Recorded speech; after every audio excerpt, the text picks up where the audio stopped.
Noong nasa kindergarten pa lang ako, nakipaghiwalay na ako sa asawa ko noon. Sinabi ko na masyado pa siyang bata, at mas gusto ko raw ang mga mas mature na ate. Nagalit siya noon, umiyak ng malakas, at sinabing paglaki niya, tuturuan niya ako ng leksyon.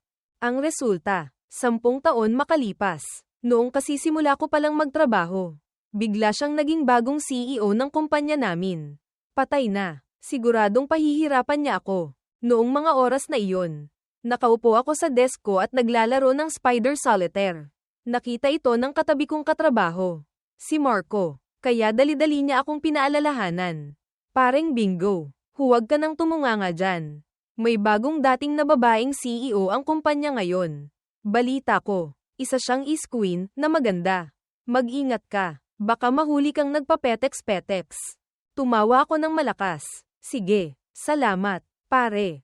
Makalipas ang kalahating oras, isang figure na may malaanghel na mukha ang lumitaw sa pasukan ng kumpanya. Ang cute niyang mukha at matangkad na tindig ay tila hindi bagay. Pero nakakaakit, sa sandaling lumitaw ang babae. Agad niyang nakuha ang atensyon ng lahat sa kumpanya. Halos lahat ng empleyado ay napatingala sa bagong CEO maliban sa akin, na nakatitig pa rin sa computer screen at naglalaro ng Spider Solitaire. Agad akong napansin ni Caroline Chu. Ngunit nang makita niya ng malinaw ang gilid ng mukha ko, natigilan siya. Ang malamig niyang mga mata ay biglang lamambat. Ang mahahaba niyang pilik mata ay bahagyang kumurap, na nagdagdag ng kaunting inosenteng tingin. Sa ilalim ng kanyang pagtitig, nakaramdam ako ng kaba. Nako, patay. Nahuli na ba akong nagpapetex-petex? Sa ilalim ng tila mapanuring tingin niya, nagpatuloy pa rin ako sa pag-click hanggang sa marinig ko ang mga yapak ng takong na papalayo sa likuran ko. Doon lang ako naglakas loob na tumingala para tingnan kung ano ang itsura ng bagong CEO. Nang makita ko ang mukha ng CEO, natulala ako. Hindi dahil sa ganda niya, kundi dahil ang CEO na ito ay ang batang babae na tinanggihan ko noong kindergarten. Madalas kaming maglaro ng bahay-bahayan noon, pero hindi ko akalain na seseryosohin niya at pilit akong ginagawang asawa niya. Hanggang sa sinabi kong masyado pa siyang bata. Umiyak siya at lumipat ng eskwela. Hindi ko inaasahan na magkikita kami ulit noong high school. Noong panahong iyon, isa na siyang henyo sa star section. Kayang tapusin ang 3 taon ng aralin sa loob lang ng 1 taon. Naaalala ko pa noon, si Caroline na nasa grade 12 ay may lihim na pagtingin sa akin. Isang araw, dahan-dahan siyang lumapit sa akin. Ang maliit niyang mukha ay namumula na parang takor. At magalang na nag-abot ng isang love letter. Pero dahil gusto kong makabuti sa pag-aaral niya, nagkunwari akong naiinis sa kanya. Sinabing lagi siyang nagsusuot ng puting medyas kaya siguradong mabaho ang paa niya. Sabay kamot sa ulo at magalang na tumanggi. Galit na umiyak si Caroline at tumakbo palayo sa hallway na puno ng luha. Ang itsura niya noong umiiyak ng husto ay malinaw pa rin sa alaala ko. Ngayon, napaisip ako. Siguro hindi niya ako nakilala, di ba? Tinanggihan ko siya noon. Siguradong gagantihan niya ako. Pagpasok sa opisina, sumandal si Caroline sa kanyang upuan. Pagkatapos, walang pakialam sa kanyang imahe. Tinanggal niya ang kanyang high heels. Sunod, kumuha siya ng ilang pirasong gummy candy mula sa kanyang bulsa at isinubo ito. Na may mukhang puno ng kasiyahan. Ito ang matamis na ipinagbabawal sa kanya ng mga magulang niya. Kaya kailangan niyang kumain ng patago. Kahit na medyo pasaway sa likod ng mga kamera. Napakagaling niyang mamahala. Tutal, si Caroline ay naging CEO hindi lang dahil mayaman ang tatay niya, kundi dahil isa siyang henyo mula pagkabata laging nangunguna sa Chengji, academic performance. Magaling sa sports, at sa mga instrumento. Palaging may hindi mabilang na lalaking nanliligaw sa kanya. Gayunpaman, nang makita niya ako sa bintana na nagpapetex-petex, hindi niya maiwasang ngumuso. Kahit 2 beses na siyang tinanggihan ng lalaking ito. Nagkita ulit sila ngayon, at sa ganitong kakaibang paraan pa. Habang iniisip ito, biglang namula ang mukha ni Caroline. Biglang bumukas ang pinto ng opisina. Pumasok ang kanyang sekretarya, si Anna, at agad napansin ang namumulang mukha ni Caroline. Ma'am Caroline, anong nangyari? May lagnat po ba kayo?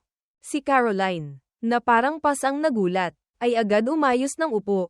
Bumalik ang seryosong mukha. Wala ito. Sa susunod, kumatok ka muna bago pumasok. Pagkatapos, tila may naalala si Caroline. Itinuro niya ang direksyon ko kung saan ako nakaupo at nagpapetex-petex sa desk ko. Yung lalaking puro pagpapahinga lang ang alam. Anong pangalan niya? Tumingin ang sekretarya sa direksyon na itinuro ni Caroline at agad sumagot. Ang pangalan niya po ay Bingo Santos. Isa siyang bagong video reviewer na kara-rating lang. Kalahating buwan pa lang siyang nagtatrabaho dito. Walang pag-aalinlangan. Kinuha ng sekretarya ang isang tambak na dokumento na kasing taas ng bundok. Ito po ang mga dokumento mula sa iba't ibang departamento na hiniling nyo kanina. Pakitingnan na lang po. Gayunpaman, isang sulyap lang ang ibinigay ni Caroline at wala siyang interes. Alam ko na ang sitwasyon ng kumpanya. Sa loob ng 3 minuto, gusto kong makuha ang buong file ng taong nagngangalang Bingo Santos na yan. Ang sekretarya ay tila nakarinig ng isang bagay na hindi kapanipaniwala. Napuno ng question marks ang ulo niya. Ngunit tumango pa rin siya bilang pagsang-ayon. Mabilis na lumipas ang oras hanggang 10:00. Kakaunat ko lang at naghikab nang makita ko ang isang anino na lumabas mula sa opisina ng CEO. Si Caroline ay may hawak na isang carton mug at maingat na kumukuha ng mainit na tubig mula sa water dispenser na nasa tapat lang ng desk ko. Nang makita ko ang maliit na CEO na natural lang kumilos. Naisip ko, siguro hindi niya ako nakilala. Dahil dito, masaya akong kumain ng potato chips. Yumuko, at nagpatuloy sa pag-review ng mga video. Gayunpaman, palihim pa ring sumusulyap si Caroline sa pwesto ko. Kakatanggal ko lang ng isang di kaaya-ayang video na may titulong, "Ano ba tong kinakain ko?" Ang lamig. Nang mapansin ko ang isang video ng babaeng naka-dancing skirt. Kaya maingat ko itong pinanood. Sinusubukang hanapin kung may hindi angkop dito. Ngunit sa sandaling iyon, isang kaaya-ayang bango ang nagmula sa likuran ko. Isang malambot na maliit na baba ang damapo sa balikat ko. Ang mapupula niyang labi ay bahagyang bamuka. Mukhang tutok na tutok ka. Ang biglaang eksena ay nagpatigas sa buong katawan ko. Paglingon ko, nakita kong si Caroline pala iyon. Hindi ko alam kung kailan pa siya nakapunta sa likuran ko. Nahuli sa akto sa ganitong gawain. Bigla akong nataranta at nautal. Teka, mula sa tono ng boses ni Caroline kanina. Nakarinig ako ng bahagyang selos. Ano to? Pero kailangan ko munang sagutin siya. Huwag mong masamain. Trabaho kong suriing mabuti ang bawat video. Responsibilidad namin yan. Naisip kong nakahanap ako ng magandang palusot. Bahagyang yumuko si Caroline. Ang magaganda niyang mata ay nakatitig sa mga mata kong umiiwas. Nang malapit na akong kilabutan sa titig niya, biglang ngumiti si Caroline nang may pahiwatig. Pamilyar ka sa akin. Nagkita na ba tayo dati? Nang marinig ko ang tanong na ito, halos mapaikan ako. Takot na nga akong makilala ni Caroline. Kaya sinubukan kong humanap ng dahilan. Haha, lagi kasing sinasabi ng mga tao na kamukha ko raw si Daniel Padilla. Kaya normal lang na pamilyar ako sa'yo. Comfortable kong itinaas ang 2 kamay. Ipinapakitang wala lang iyon. Ngunit hindi ko inaasahan. Hindi napigilan ni Caroline na matawa. Mr. Santos, nakakatawa mo naman. Kahit medyo gwapo ka nga. Ngayon lang ako nakarinig ng ganyang palusot. Pagkarinig ko sa Mr. Santos, biglang nag-blank ang isip ko. Natulala ng mga 2.5 segundo. Sobrang kaba ko. Nautal ako. Miss Caroline, ay hindi. CEO Chu. Baka nagkakamali po kayo ng tao. Sinubukan kong isalba ang sitwasyon sa huling pagkakataon. Pero walang nangyari. Suminghal ng malamig si Caroline. HMPH. Paanong magkakamali ako? Ikaw ang nang-iwan sa akin. Pinaiyak mo ako buong gabi. Namaga ang mga mata ko sa kaiiyak. Masamang lalaki ka. Nanlaki ang mga mata ko. Sinenyasan siyang hinaan ng boses. CEO Chu, huwag naman po kayong magsasalita ng ganyan sa harap ng maraming tao. Nang makita ang natataranta kong mukha, mapaglaro lang na din ilaan ako ni Caroline. Prangka siyang tao. Kapag may napagdesisyonan na siya, wala siyang pakialam sa opinyon ng iba. Kahit pa nasa office area at may ibang tao pa. Sa mga sandaling iyon, gulat na gulat ang mga katrabaho sa paligid. Akala nila noong una, pumunta ang CEO para tingnan kung nagpapetex ako. Pero hindi nila inaasahan na magkaklase pala kami. At higit pa doon, Ang babaeng CEO pa ang na-reject noon. Sa pagkakataong iyon, ngumisi si Caroline. Mr. Santos, sobrang abala ang kumpanya ngayon. Dahil seryoso ka naman at responsable. Pwede ka bang mag-overtime ng 1 oras araw-araw para sa kumpanya? Agad na sumimangot ang mukha ko. Bakit kailangang ako pa ang mag-overtime? Lalong lumawak ang ngiti ni Caroline. Haha, sakto. Pwede tayong sabay umuwi. Masaya, di ba? Pagkarinig nyon, nanlaki ang mga mata ko. Anong masaya doon? Ito na ba ang simula ng pagpapahirap niya sa akin?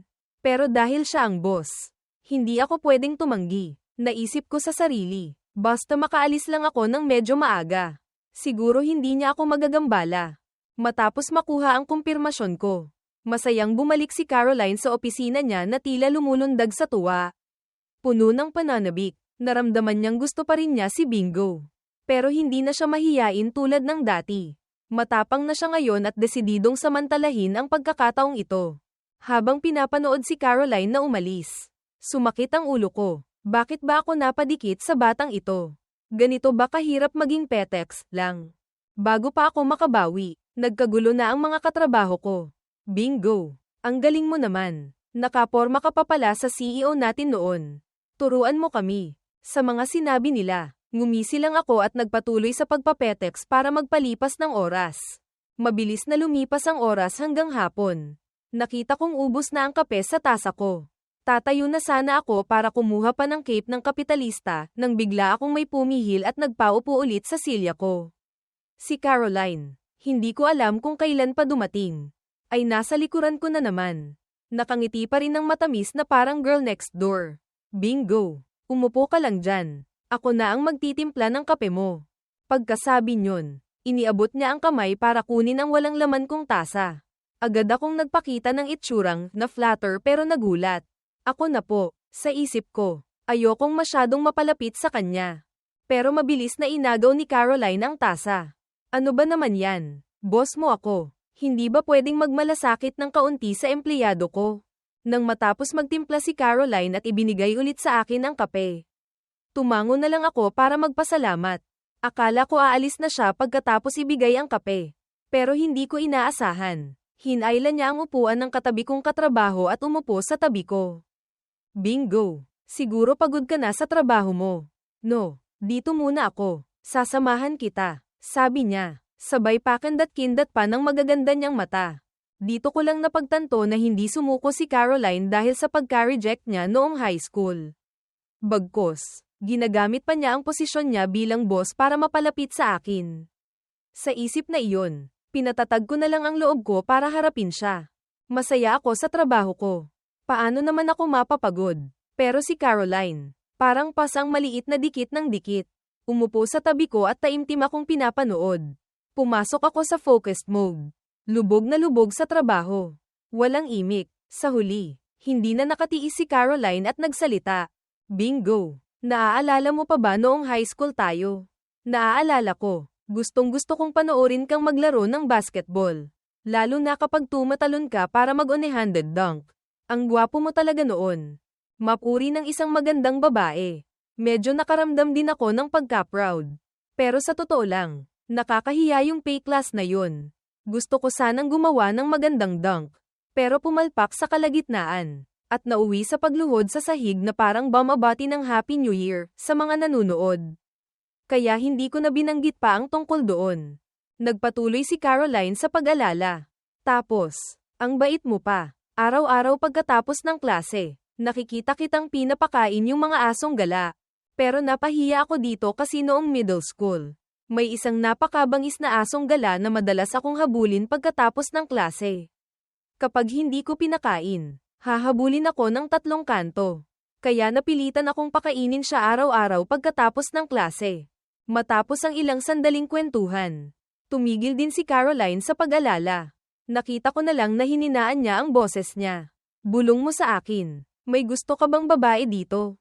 Pwede kitang tulungang umamin sa kanya. Sa labas, mukha siyang nag-aalala para sa akin. Pero ang tono niya ay puno ng selos.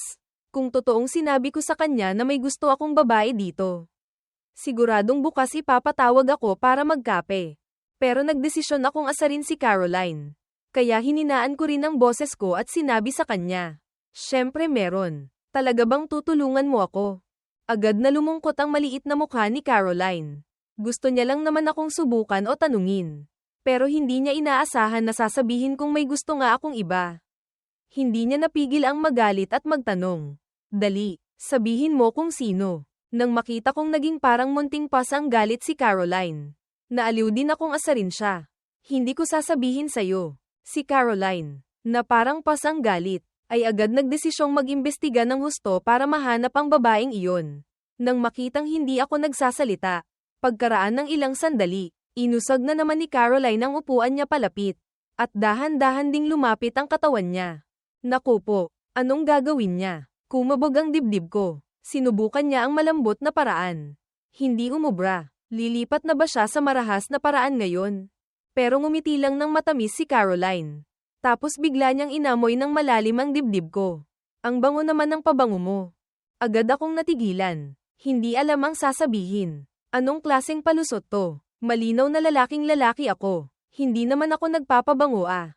Pagkatapos noon, hindi na nagsalita pa si Caroline.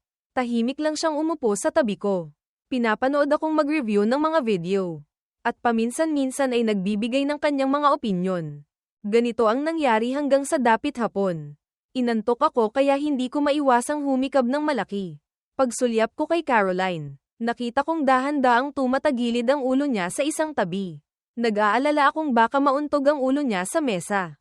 Kaya iniangat ko ang kamay ko para saluhin ang mukha niya. Maingat kong tiningnan ang ekspresyon niya. Hindi kaya nagtutalag-tulugan lang ang babaeng ito. Pero sa sumunod na segundo, binitawan ko ang isiping iyon dahil si Caroline ay natulog na parang bata. Nag-iwan pa ng laway sa kamay ko. Kung makikita ito ng iba, hindi lang ang imahe niyang cold na babaeng CEO ang masisira, kundi pati na rin ang titulo niyang Perfect Beauty ay hindi mapapanindigan. Pero ang tahimik at parang inosenteng itsura niya habang natutulog ay medyo cute din naman. Umikot si Caroline at nadaganan ng kamay kong nasa mouse. Napaisip ako, ang laki-laki ng opisina. Bakit hindi siya doon matulog? Mas masarap bang matulog sa tabi ko? Tapos, inalis niya ang maliit niyang mukha sa kamay ko. Inilipat ko ang computer sa kaliwa para bigyan siya ng mas maluwag na espasyo. Unti-unti, nagsalita si Caroline habang natutulog. Nananaginip. "Bingo, hindi kita papayag ang magkagusto sa ibang babae, at huwag mo na ulit akong tanggihan. Pwede ba?" Kahit medyo malabo ang boses niya sa panaginip, malinaw pa rin itong maririnig kung pakikinggan mong mabuti. Napangiti ako. Hindi ko na lang pinansin. Hindi ako oo. Hindi rin tumanggi. Nang magising si Caroline, nag-inat siya ng bewang at humikab ng malaki. Doon niya lang napansin na dahil sa kalikot niya habang natutulog, naitulak niya na pala ang pinakamamahal niya sa sulok. Bingo! Bingo! Sorry. Nang makita ko ang itsura niyang nakayuko at umaamin ng kasalanan, bahagya akong natawa. Okay lang. Pero sa totoo lang, ang cute ng itsura niyang iyon. Masuner ang kinusot-kusot ni Caroline ang inaantok niyang mga mata. Tapos ngumiti ng malaki at tumalikod para umalis. Habang naglalakad, bumulong pa siya sa sarili. Ang sarap pala talaga ng tulog kapag katabi ka. Ito na yata ang pinakamasarap kong tulog sa mga nakaraang taon. Inayos ko ulit ang computer at nagpatuloy sa trabaho. Mabilis na lumipas ang oras hanggang 5:00 ng hapon. Dahil kailangan kong mag-overtime, halos lahat ng katrabaho ko ay nakaalis na. Pero may naiwan pang isang katrabaho. Si Rico. Tinapak niya ang balikat ko. Ngumiti ng may pahiwatig. "Pare, bata ka pa. Kapag may pagkakataon, sunggaban mo na. Maging mas proactive ka. Baka sa susunod na kalahati ng buhay mo, hindi mo na kailangang magpakahirap." Nang makita ko ang tila tusong ngiti niya, napakunot ang noo ko. Ano namang kinalaman noon? Ayokong umasa sa babae. Hay nako, bata nga naman. Hindi alam ang sarap ng mayaman na babae. Nakita ni Rico na hindi ko naintindihan ang ibig niyang sabihin. Kaya umiling na lang siya sa pagkadismaya. Inayos ang gamit, at umalis na rin. Ilang sandali pa, ako na lang mag-isa ang naiwan sa kumpanya.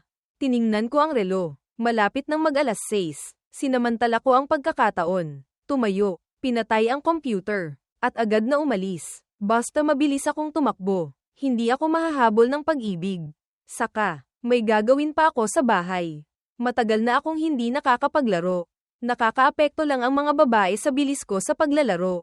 Nagmamadali akong naglakad papunta sa pinto at akmang hihinga na ng maluwag. Nang biglang may isang maliit at maputing kamay, na parang multo, ang tahimik na damapo sa balikat ko. Nagulat ako at natigilan. Sa mga sandaling iyon, isang matamis na boses na may halong kaunting pagtatampo ang narinig ko sa tabi ng tenga ko. Bingo! Bingo! Bakit nagmamadali kang umalis? Sinasadya mo bang iwasan ako?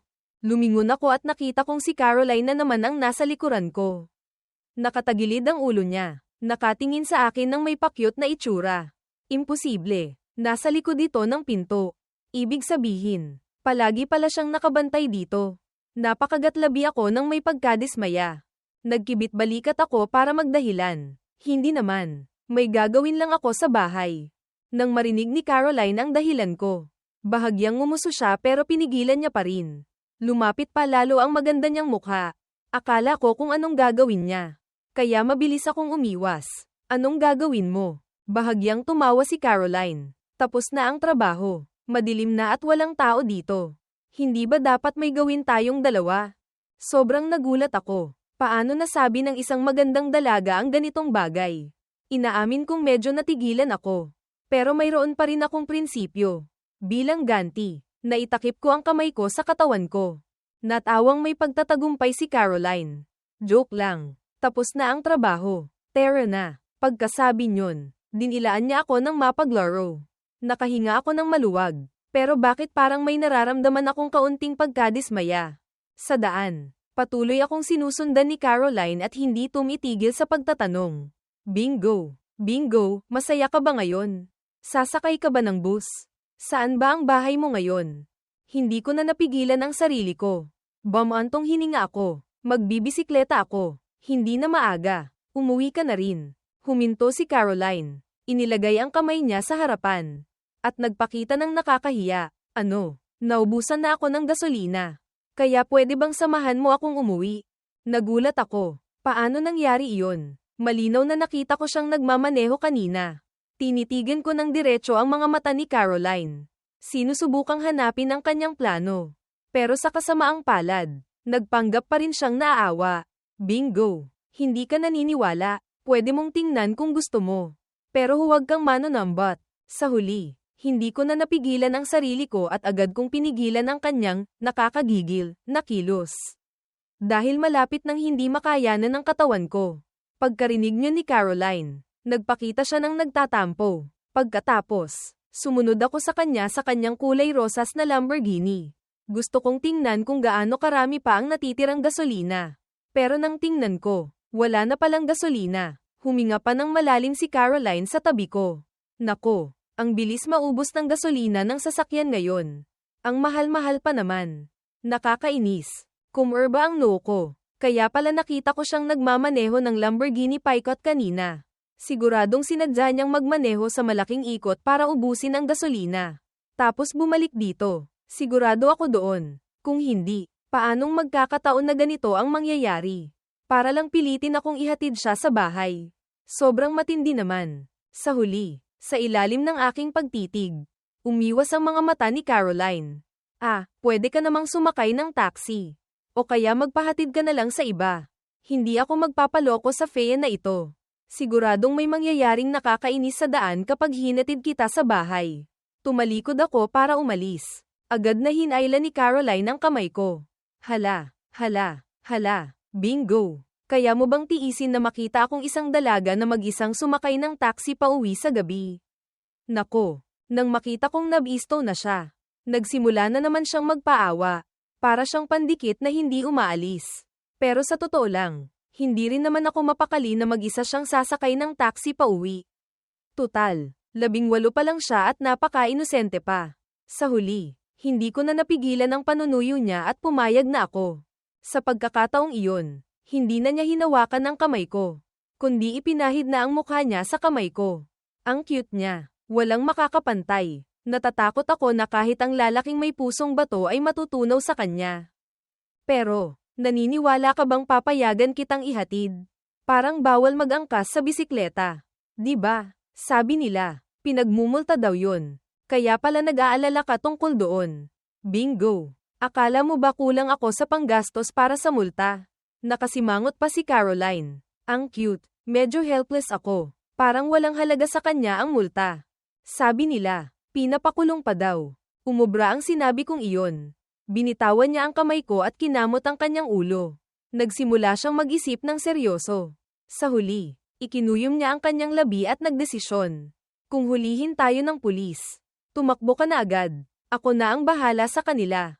Huwag kang mag-alala sa akin. Nang marinig ko iyon, tiningnan ko siya na para bang isa siyang tanga. Ang galing. Pero kung talagang hulihin ka, hindi kita pwedeng iwan. Pero bigla kong naisip ang isang bagong problema. Ang bahay ko ay malapit sa unibersidad. Hindi tayo pareho ng direksyon. Napakatindi talaga ng pagkakataon. Parang nakatadhana talaga tayo para sa isa't isa. Malapit din ako sa unibersidad. Nako, anong tadhana na naman yan? Nawala na rin ang huling pag-asa ko. May maraming paraan para tumanggi sa kanya.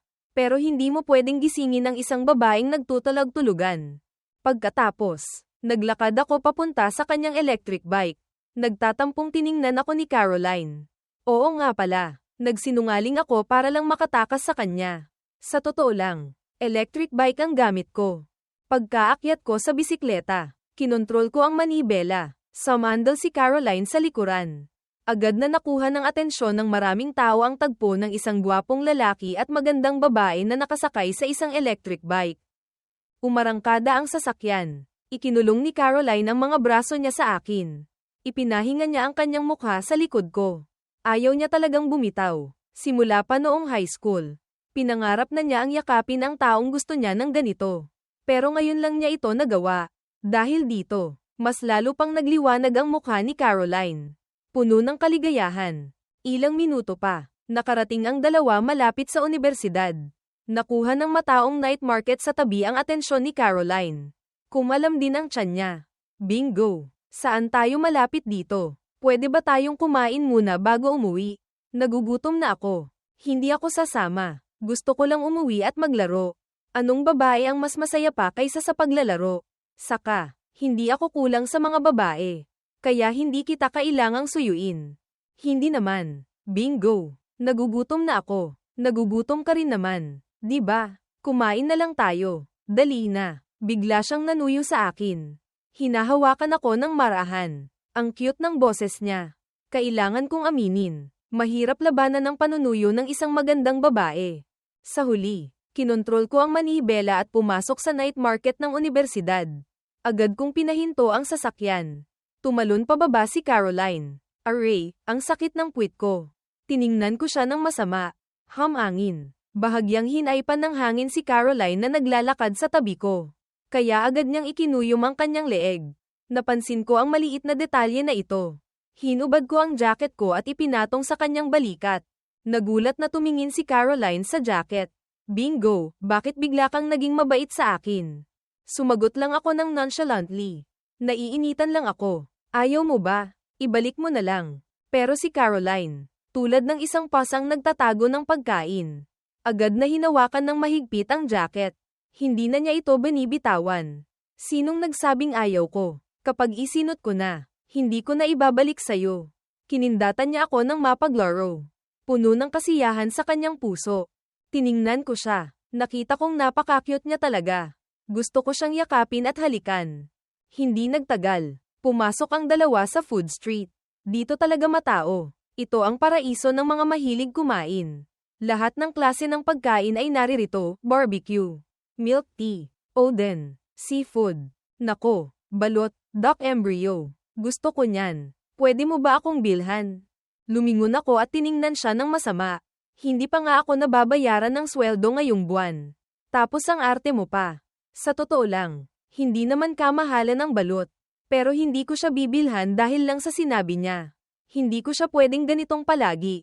Talaga. Medyo nagtataka si Caroline. Hindi niya inaasahan na hindi ko siya bibilhan dahil lang sa ganitong bagay.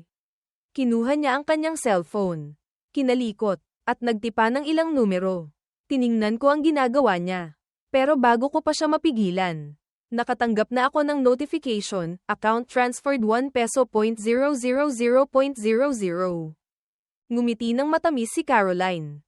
Okay na. Pwede mo na ba akong bilhan ng masasarap na pagkain? Tiningnan ko siya na para bang isa siyang tanga. Puno ng galit sa kanyang mukha. Talagang ang anak ka ng mayaman. Siguro kailangan kong ibalik sa kanya ang pera. Dahil siguradong gagambalain niya ako sa araw-araw.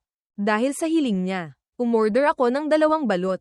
Nang makita iyon ni Caroline, nanabik siya. Kinusot-kusot niya ang kanyang maliit na kamay at naglalaway. Tiningnan ko siya ng may pagtataka. Paanong gustong-gusto ng isang young socialite ang ganitong pagkain? Agad akong binigyan ni Caroline ng nagpapakyut na tingin. Hehe, syempre, gustong-gusto rin ito ng ate ko. Saka, sekreto lang natin to. Ha, huwag mong sasabihin sa sekretarya ko. Siguradong isusumbong niya ako sa mga magulang ko. Kapag nalaman nila, papagalitan na naman ako. Dahil hindi pinapayagan ng magulang ni Caroline na kumain ng kanilang baby girl ng street food. Palagi siyang nagpapakabait, kahit kumain siya ng patago. Hinding-hindi niya sasabihin sa mga magulang niya. Para bang alam ko ang maliit niyang sekreto. Tiningnan ko siya ng may ngiting mapanukso. Huwag kang mag-alala. Bukas ng umaga, sasabihin ko sa sekretarya mo.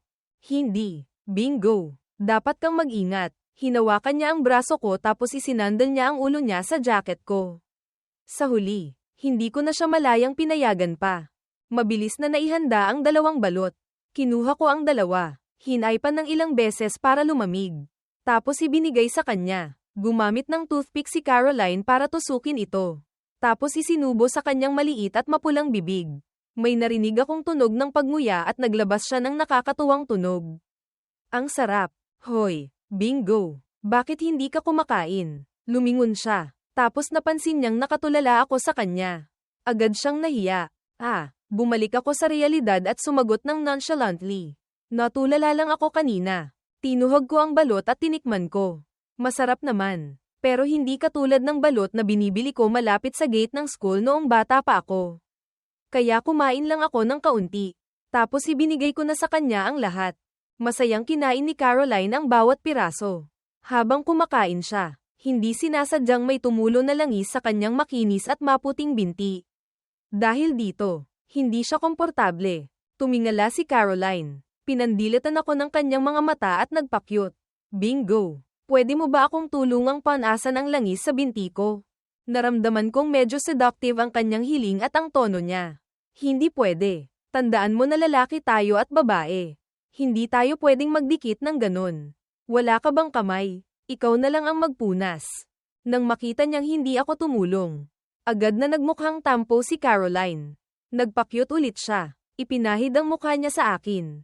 Bingo! Tignan mo. Puno na kasi ng pagkain ang kamay ko. Nang makita ko iyon, medyo helpless ako. Wala akong magawa kundi ang gumamit na lang ng tissue. Ang kanyang binti ay hindi tulad ng binti ng isang matandang babae na nagtatago. Ang kanyang binti ay manipis na parang kawayan at napakaganda ng hugis. Pero hindi ko pwedeng tangkilikin ang view dahil daladala ko ang dalisay kong puso. Gumamit ako ng tissue para panasan ang kanyang binti. Halos nang mahawakan ko ang kanyang binti. Naramdaman kong parang kinuryente si Caroline. Matapos gamitin ang 2 tissue, napunasan ko na ang langis. Nagpatuloy ang 2 sa paglalakad sa food street. Gusto ko lang humanap ng lugar na nagbebenta ng fried rice para mabusog. Pero gusto ni Caroline na bumili ng mga street food sa daan. Bumili siya ng wheel cake, braised trotters, shrimp spring rolls, at stir-fried yogurt. May mga pagkain pa na hindi ko pa nakakain dati. Dahil hindi ako mahilig sa matamis. Curious lang akong tiningnan kung paano nila niluluto iyon. Matapos bumili ng maraming pagkain, nagpresenta na akong magbitbit. Wala akong magawa, dahil babae siya. Kailangan kong hayaan si Caroline na magbitbit ng kanyang pagkain. Siyempre, paminsan-minsan, binibigyan niya rin ako. Tulad ngayon, inabutan niya ako ng piraso ng wheel cake na kinagatan na niya. May nakalagay ding pulang lipstick sa ibabaw ng wheel cake. Agad akong umiling para tumanggi. Kung kakain ako, para na rin akong nakipaghalikan sa kanya. Hindi ako magpapaloko doon. Pagkakita noon ni Caroline, humangal siya sa hindi pagkagusto. Sa kalagitnaan ng aming paglalakad, Nakarating kami sa isang stall na nagbebenta ng spicy crayfish. Sa mga sandaling iyon, puno ng kagalakan ang mukha ni Caroline. Oh, gustong-gusto ko ang spicy crayfish. Sa stall, may maraming maliliit na palanggana na puno ng sariwang crayfish. Nakita iyon ni Caroline at na-curious siya. Inilagay niya ang kanyang daliri sa loob ng palanggana. Bago ko pa man ito napigilan. Huli na ang lahat. Nako, paano siya naging kasing tapang nito? Hindi kataka-taka. Kinagat ng isang maliit na crayfish ang kanyang malambot at maputing balat. Kaya sumigaw siya ng masakit. Aray, ang sakit. Sabi ko sayo. Masaya ba? Pinagalitan ko siya. Tapos dahan-dahan kong binuksan ang sipit ng crayfish na nakakapit sa kanyang kamay. Sa wakas, nabitawan na ang kanyang daliri. Ang sakit-sakit, umungal siya. Kahit kinagat lang ng kaunti. Umiyak pa rin si Caroline na para bang isang bata. Hindi niya na kaya, halos matuno na ako sa senaryong ito. Sa mga sandaling iyon, para siyang isang maliit na tanggang umiihip sa kanyang daliri. Nang makita ko iyon, hinawakan ko ang daliri ni Caroline. Sa pagkagulat niya, dahan-dahan kong isinubo ang kanyang daliri sa aking bibig. Nararamdaman ang init ng kanyang kamay. Agad na nawala ang sakit ni Caroline. Dahan-dahan niyang idinilat ang kanyang magagandang mata. Namumula ang kanyang mukha, nakatingin sa akin. Agad akong nagpaliwanag sa kanya. Huwag kang mag-alala, wala lang akong dalang band-aid. Pero ang laway ay nakakapagpahinto ng dugo sa ilang sitwasyon. Oh, sagot ni Caroline nang may pagkamasunurin. Hehe, ibig sabihin, talagang concerned ka pala sa akin. Hindi ko alam kung anong iniisip niya. Ilang sandali pa, inalis ko na ang kanyang daliri mula sa aking bibig. Tapos dahan-dahan kong pinunasan iyon gamit ang tissue. Pero mabilis na lumingon si Caroline at tinawag ang manager ng stall.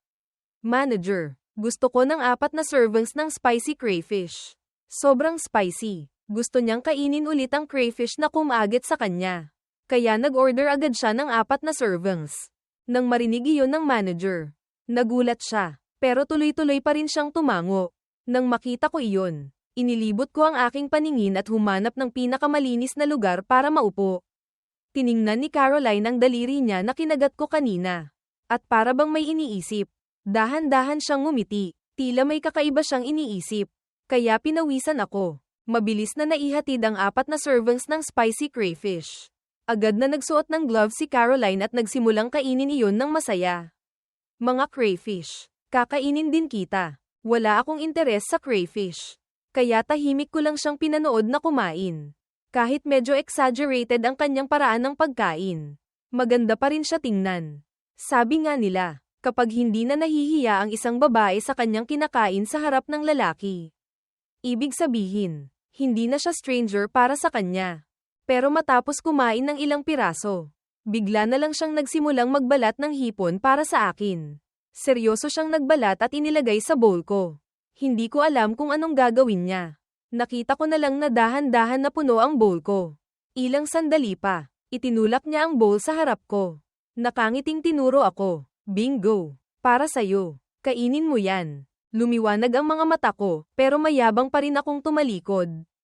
Hindi ko kailangan. Kaya ko namang magbalat. Kainin mo na lang. Hindi pwede. Ako ang nagbalat niyan. Kailangan mong ubusin yan. Kung hindi, susubuan kita. Bigla na lang naisip ni Caroline ang ideyang ito. Agad niyang kinuha ang isang piraso ng hipon at inilapit sa labi ko. Mabilis na damaykit ang laway niya sa hipon. Sa pagkakataong ito, kailangan ko na talagang kainin. Okay, sige, sumagot ako. Nang makita iyon ni Caroline, agad siyang nag-abot ng isa pang piraso ng hipon. Nagmadali akong nagpakita ng kamay ko. Hindi na, ikaw na ang kumain. Hindi pwede, hindi mo nakakainin. Hindi ko tatanggalin ang kamay ko. Nakasimangot si Caroline. Hindi ko alam kung anong gagawin ko sa kanya. Sa ilalim ng kanyang panunuyo, halos maubos ko na ang bowl ng hipon. Sa totoo lang, hindi ako masyadong mahilig sa spicy crayfish. Pero sa pagkakataong ito, ang hipon na binalatan ni Caroline ay mas masarap. Dagdag pa, dahil sa kanyang paglalamang, lalong sumarap ang hipon. Sa mga sandaling iyon, bigla kong nakita sa labas ng stall ang isang kaakit-akit na tanawin. 3 magagandang babae na nakasuot ng miniskirt ang dumaan. Bawat isa sa kanila ay binibigyan ako ng nakakaakit na tingin. Dahil dito, hindi ko napigilan ang sarili kong tumingin sa kanila ng mas matagal. Hindi dahil sobrang ganda nila, kundi dahil ang mga babaeng ito ay mukhang mga estudyante pa. Pero nakasuot sila ng miniskirt. Palihim na nag-uusap ang tatlong magagandang babae.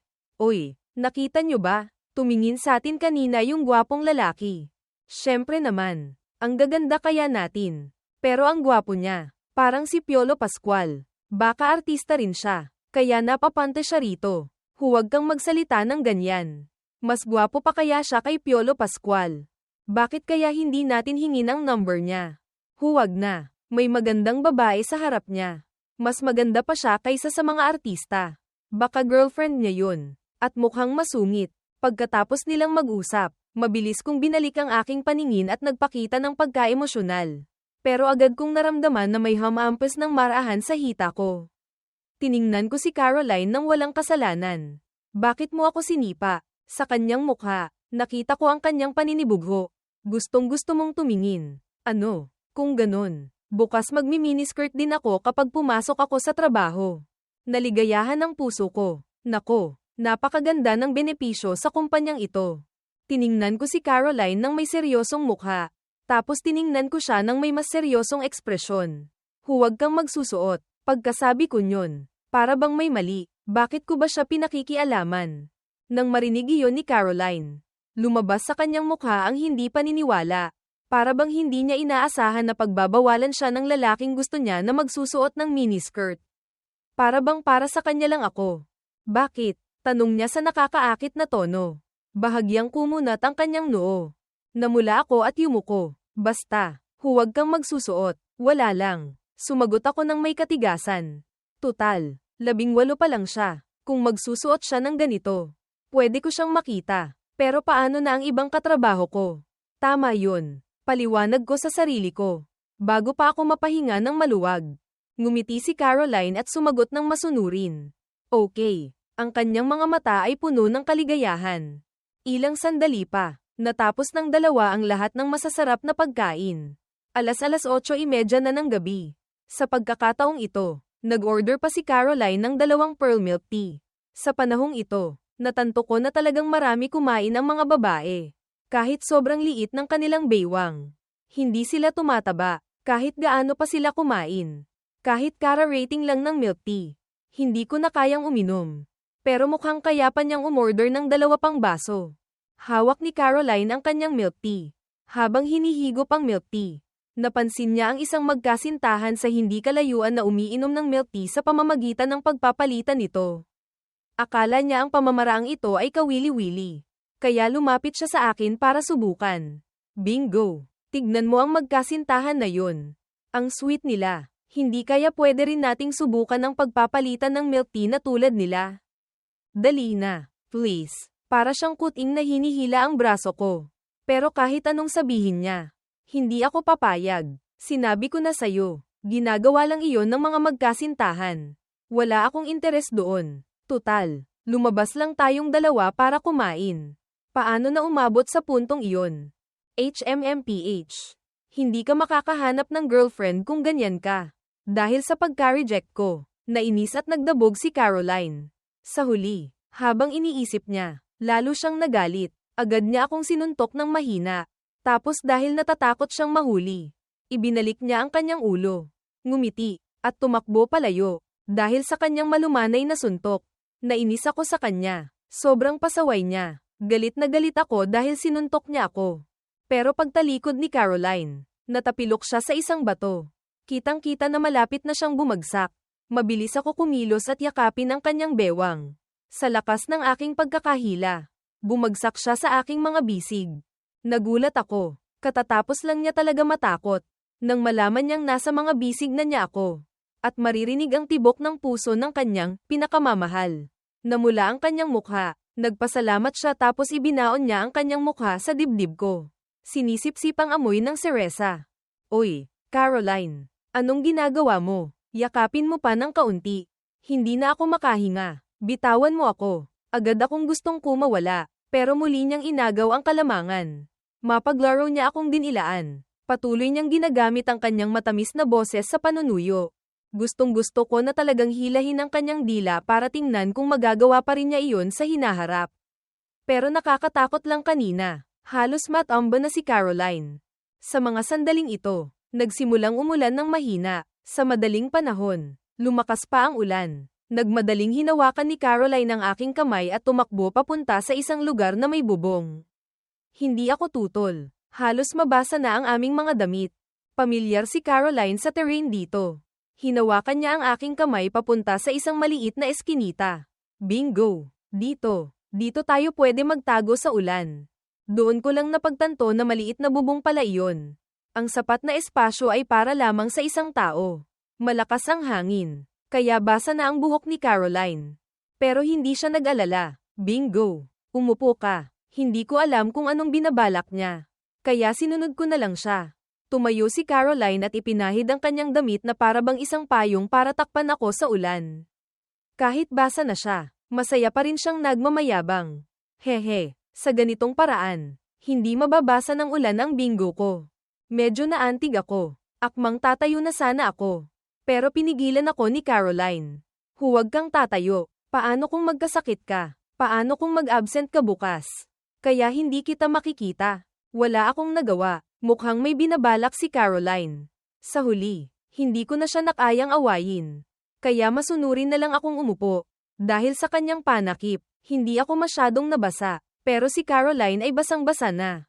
Buti na lang. Hindi nagtagal ang ulan. Tumayo ako. Tumakbo papunta sa electric bike ang basang-basa niyang kamay. Ihahatid na kita sa bahay. Kapag nakarating ka, maligo ka agad. Okay. Malamig na malamig si Caroline. Hindi malinaw ang kanyang naririnig. Hinailan niya ang damit ko at ulong. Bingo! Giniginaw ako. Pwede mo ba akong yakapin ng kaunti? Dahil sa awa, hinaplos ko ang kanyang ulo. Tapos binuksan ko ang aking mga braso at yakapin siya ng dahan-dahan. Naramdaman ni Caroline ang yakap. Kaya agad niyang naramdaman na hindi na siya giniginaw. Dahan-dahan niya akong tiningnan. Yumuko rin ako para tignan siya. Nagtagpo ang aming mga mata. Unti-unti, naging kakaiba ang ating paligid. Sobrang ganda ng kanyang mga labi. Kahit walang lipstick, kitang-kita pa rin iyon. Dahil sa sobrang tagal, hindi ko maiwasang gustong tikman. Sa huli, nagsalita siya. Mahina ang boses niya. Umaasa. Bingo! Pwede mo ba akong gantimpalaan ng isang halik? Ang kanyang boses ay banayad na parabang isang gamot. Kaya nawala ako sa wisyo. Hindi ko mapigilan ang sarili ko. Unti-unti akong yumuko. Sumunod din si Caroline. Pero may nangyaring hindi inaasahan. Sa sobrang atensyon naming dalawa, hindi namin napansin na nawalan na pala kami ng balanse. Narinig ko ang isang tunog. Sa kasamaang palad, bumagsak ako sa lupa. Aray! Bingo! Sorry. Hindi ako nag-ingat. Hindi ka nasaktan. Di ba? Hala. Bingo. Dumudugo ka na. Tatawag ako agad ng ambulansya. Sa pagkabahala, naisip ni Caroline na isalba ako.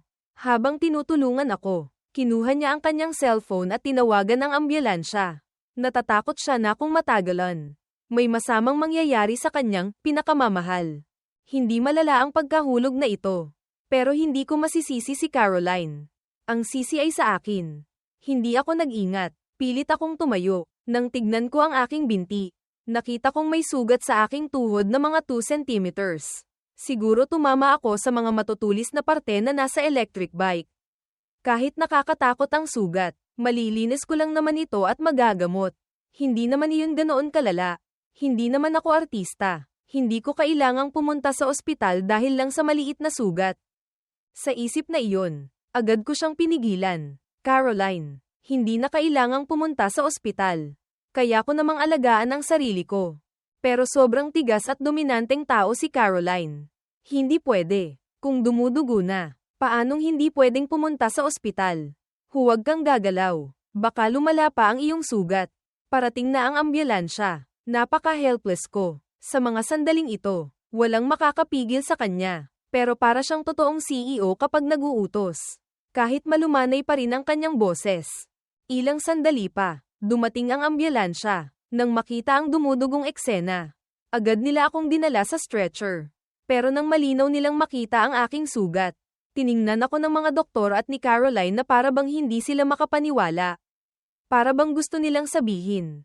Grabe naman. Kailangan pa talagang tumawag ng ambulansya dahil lang sa sugat na ganito kalaki. Nararamdaman ang kanilang tingin. Nahihiya akong tinakpan ang aking mukha. Makalipas ang 1 oras at kalahati. Mahigit 11:00 na ng gabi. Nasa loob ako ng isang mamahaling hospital room na may kumpletong kagamitan. Nilinis na ng doktor ang aking sugat at nilagyan ng band-aid. Sinamantala rin ni Caroline ang pagkakataong maligo sa shower at magpalit ng damit. Bingo! Inom ka ba ng gamot? Gusto mo bang uminom? Gusto mo bang kumain ng mansanas? Giniginaw ka ba? Bingo! May sabihin ka naman sa akin. Nararamdaman ang pag-aalala ni Caroline. Hindi ko mapigil ang tumawa. Hindi na kailangan. Magpahinga ka na lang. Oh, nang marinig nyon. Umupo na lang siya ng masunurin at naghintay ng aking utos. Tapos na ang gamutan sa aking sugat. Gusto ko nang lumabas sa ospital. Pero hindi ko inaasahan na ang masunuring si Caroline ay biglang magiging seryoso at pigilan ang aking pagtayo. Hindi pwede. Paano kapag naglakad ka sa labas? Paano kung lalong lumala ang iyong sugat? Paano kung lumala ang iyong sugat at magka-impeksyon? Tapos mauwi sa pagkaparalisa at pagiging lumpo. Kaya bingo. Magpakabait ka na lang at manatili sa ospital. Hinawakan niya ng mahigpit ang balikat ko. Hindi ako pinapayagang umalis. Nang marinig ko ang kanyang mga sinabi, hindi ako nakaramdam ng kahit ano noong una. Pero natakot na ako sa huli. Para bang isinusumpa niya ako. Humiga ako sa kama at naalala ang yakap at halikan namin kanina. Biglang natahimik ang atmosphere sa loob ng hospital room. Tiningnan ako ni Caroline at namula rin ang kanyang mukha. Para bang naaalala rin niya ang mga sandaling iyon. Pagkalipas ng 5 minuto, nagsalita siya. Bingo! Sinabi ko na sa management office na hindi ka na kailangang pumasok bukas. Dito ka na lang magpahinga. Gabi na rin. Matulog na tayo. Tiningnan ko siya. Para bang nalalaman ko na ang mangyayari. Pero hindi ako makatulog. Nalaman kong sa ganitong kapaligiran. Hindi ako makatulog. Pero may naisip na bagong paraan si Caroline. Uy, ikukwento kita bago ka matulog. Okay. Napaka-helpless ko. Hindi ko naman kailangan ng paghele. Ayaw ko lang makatulog. Pero nagpatuloy sa pagbulong si Caroline. Na may matinding pagkaseryoso at kahinahunan. Noong unang panahon, may isang prinsesa na natutulog sa kagubatan. Nang marinig ko iyon, nakakatawa. 800 years ago pa nangyari ang kwentong ito. Nang makita niyang hindi ako masaya, mabilis na nagpalit ng kwento si Caroline. Snow White and the Seven Dwarfs. Pagkatapos niyang sabihin ang 5 kwento, hindi pa rin ako nakatulog. Sa kabilang banda, si Caroline ang unang nakatulog. Nakatulog siya habang nakaupo, kaya malamang hindi siya komportable. Tahimik ko siyang binuhat at ipinatong sa kama. Siguro sobrang pagod lang niya. O baka sobrang lalim lang ng kanyang tulog. Kaya hindi siya nagising sa mga ginawa ko. Hinaplos ko ang kanyang ulo. Matulog ka ng mahimbing. Sabi ko tapos tumalikod ako para umalis. Mas gusto ko pa ring matulog sa bahay. Mayroon akong unan at katawan. Hindi ako makatulog nang walang yakap. Kinabukasan, sumikat ang sinag ng araw sa hospital room. Ikinuyom ni Caroline ang kanyang katawan at dahan-dahan nag-inat. Ang init ng araw ay nakapagpapakalma. Nakapagpainit na kaya siya natutunaw. Dahan-dahan siyang umupo, tulad ng isang kuting na nag-iinat. Nang makita niya ng malinaw kung saan siya natutulog, naalala niya ang nangyari kahapon. Bumantong hininga siya. Hindi pwede to. Hindi ako dapat nakahiga sa kama. Dapat si Bingo ang nandito. Paanong ako pa ang naka-occupy sa kama? Sa isip na iyon, sinisisi niya ulit ang kanyang sarili. Malinaw na si Bingo ang pasyente. Tapos ako pa ang naka-occupy sa kanyang kama buong gabi. Nang tignan niya ang walang laman na silid, bigla niyang natanto. Hala! Nasaan na si Bingo ko? Sa mga sandaling iyon, nainggit na naman si Caroline. Palihim siyang lumapit sa aking likuran. Yumuko siya, tapos bigla niya akong hinalikan. Habang nagkiklik ako ng mouse, biglang naramdaman ko ang init sa aking pisngi. Isang napakagandang babae ang humalik sa aking pisngi. Medyo nagulat ako. Lumingon ako at nakita ko si Caroline. Hindi ko inaasahan na magiging ganito siya katapang. Agad kong pinunasan ang pulang marka sa aking mukha. Caroline, anong ginagawa mo? May maraming taong nakatingin. Namula ang aking mukha. Na-realize kong hindi ko na kayang magpigil. Tumayo si Caroline sa tabi ko. Gumuhit ang ngiti sa kanyang mukha. Morning kiss lang yun. Ang kanyang maputi at parang manika na mukha ay puno ng buhay. Ang ganda ng kanyang ngiti. Dahil dito, nagising na rin ang mga empleyadong inaantok sa paligid. Hindi ba gusto mo? Bingo! Nakatagilid ang ulo niya. Mukhang nalilito. Helpless akong yumuko. Hindi alam kung anong sasabihin. Dahil sa ganitong tanawin, nagselos ang mga single na empleyado. Lahat sila ay nag-uusap tungkol sa aking mga ginawa. Nang mapansin ni Caroline na nakatingin sa kanya ang mga tao, namula ang kanyang mukha, pumasok siya sa kanyang opisina. Wala akong nagawa. Sino ba naman ako para pigilan siya? Tutal, siya ang direct boss ko. Mabilis na lumipas ang oras. Gusto na ng lahat na magpahinga. Ang lahat ay tumatakbo papunta sa cafeteria na parang mga kabayong nakawala. Ang mga benepisyo sa kumpanya ay napakaganda. Mayroong pagkain mula sa kanluran at asya. Ang mahalaga, libre lahat. Pagkatayo ko, isang parang nyebe na kamay ang damapo sa aking balikat. Napatigil ako. Pamilyar ang tanawin. Pamilyar ang script. Paglingon ko, nakita ko nga ang nakakakilig ng ngiti ni Caroline. Hay nako, naulit na naman siya. Alam niya ba kung paano mag-teleport? Pupunta ako sa cafeteria. Huwag mo na akong pigilan. Hindi ko na gustong mag-isip. Kaya inalis ko ang kamay niya. Pero hindi nag-alala si Caroline. Tumingin siya sa paligid. Nang makita niya ang camera, ngumiti siya. Bingo! Sumuko ka na. Inalis ko na ang lahat ng camera. Ngayon, mapapasakin ka na. Hindi ka na makakatakas sakin. Pagkarinig ko yun, natulala ako. Ano ba, Caroline? Huwag kang gagawa ng kalokohan. Sisiga ako. Humalakhak si Caroline. Joke lang. Hindi ka na kailangang kumain sa cafeteria ngayon. Naghanda na ako ng lunchbox na puno ng pag-ibig. Sobrang marami ang pagkain. At napakasarap. Pagkasabi nyon, ipinatong ni Caroline ang lunchbox sa desk ko. Isang kulay rosas na box. Ang mga kulay ng pagkain sa loob ay napakaganda. Mukhang napakasarap. Hindi na kailangan. Dahil sobrang nagpakahirap ka. Kainin mo na lang. Babawi na sana ako. Pero parang bata na naman siyang tumayo. Hinaranggan ako at hindi pinayagang umalis. Hindi pwede. 3 oras akong naghanda ng lunchbox na ito sa cafeteria. Hindi mo pwedeng kainin ang pagkain ng iba ngayon. Akin lang. Sa aking puso, nakangisi ako. Sobrang spoiled na niya. Hindi ako kakain. Nako, bingo. Tikman mo na lang ng kaunti. Dahil nakita niyang matigas ang aking puso. Ginamit na naman ni Caroline ang kanyang malumanay na boses sa panunuyo. Tumayo siya sa harap ko at pumasok sa mga bisig ko. Nanunuyo at unti-unti akong itinutulak pabalik sa aking upuan. Sobrang helpless ako, dahil nalaman kong hindi ko kayang kontrolin ang aking katawan kapag nanunuyo si Caroline. Siguro may problema sa akin. Kailangan kong magpa-check up, nang makita niyang nakabalik na ako sa upuan ko. Ngumiti ulit si Caroline. Hehe, tikman mo na lang ng kaunti. Hindi, matigas pa rin ako. Biglang lumiwanag ang mga mata ni Caroline. May naisip siyang magandang ideya.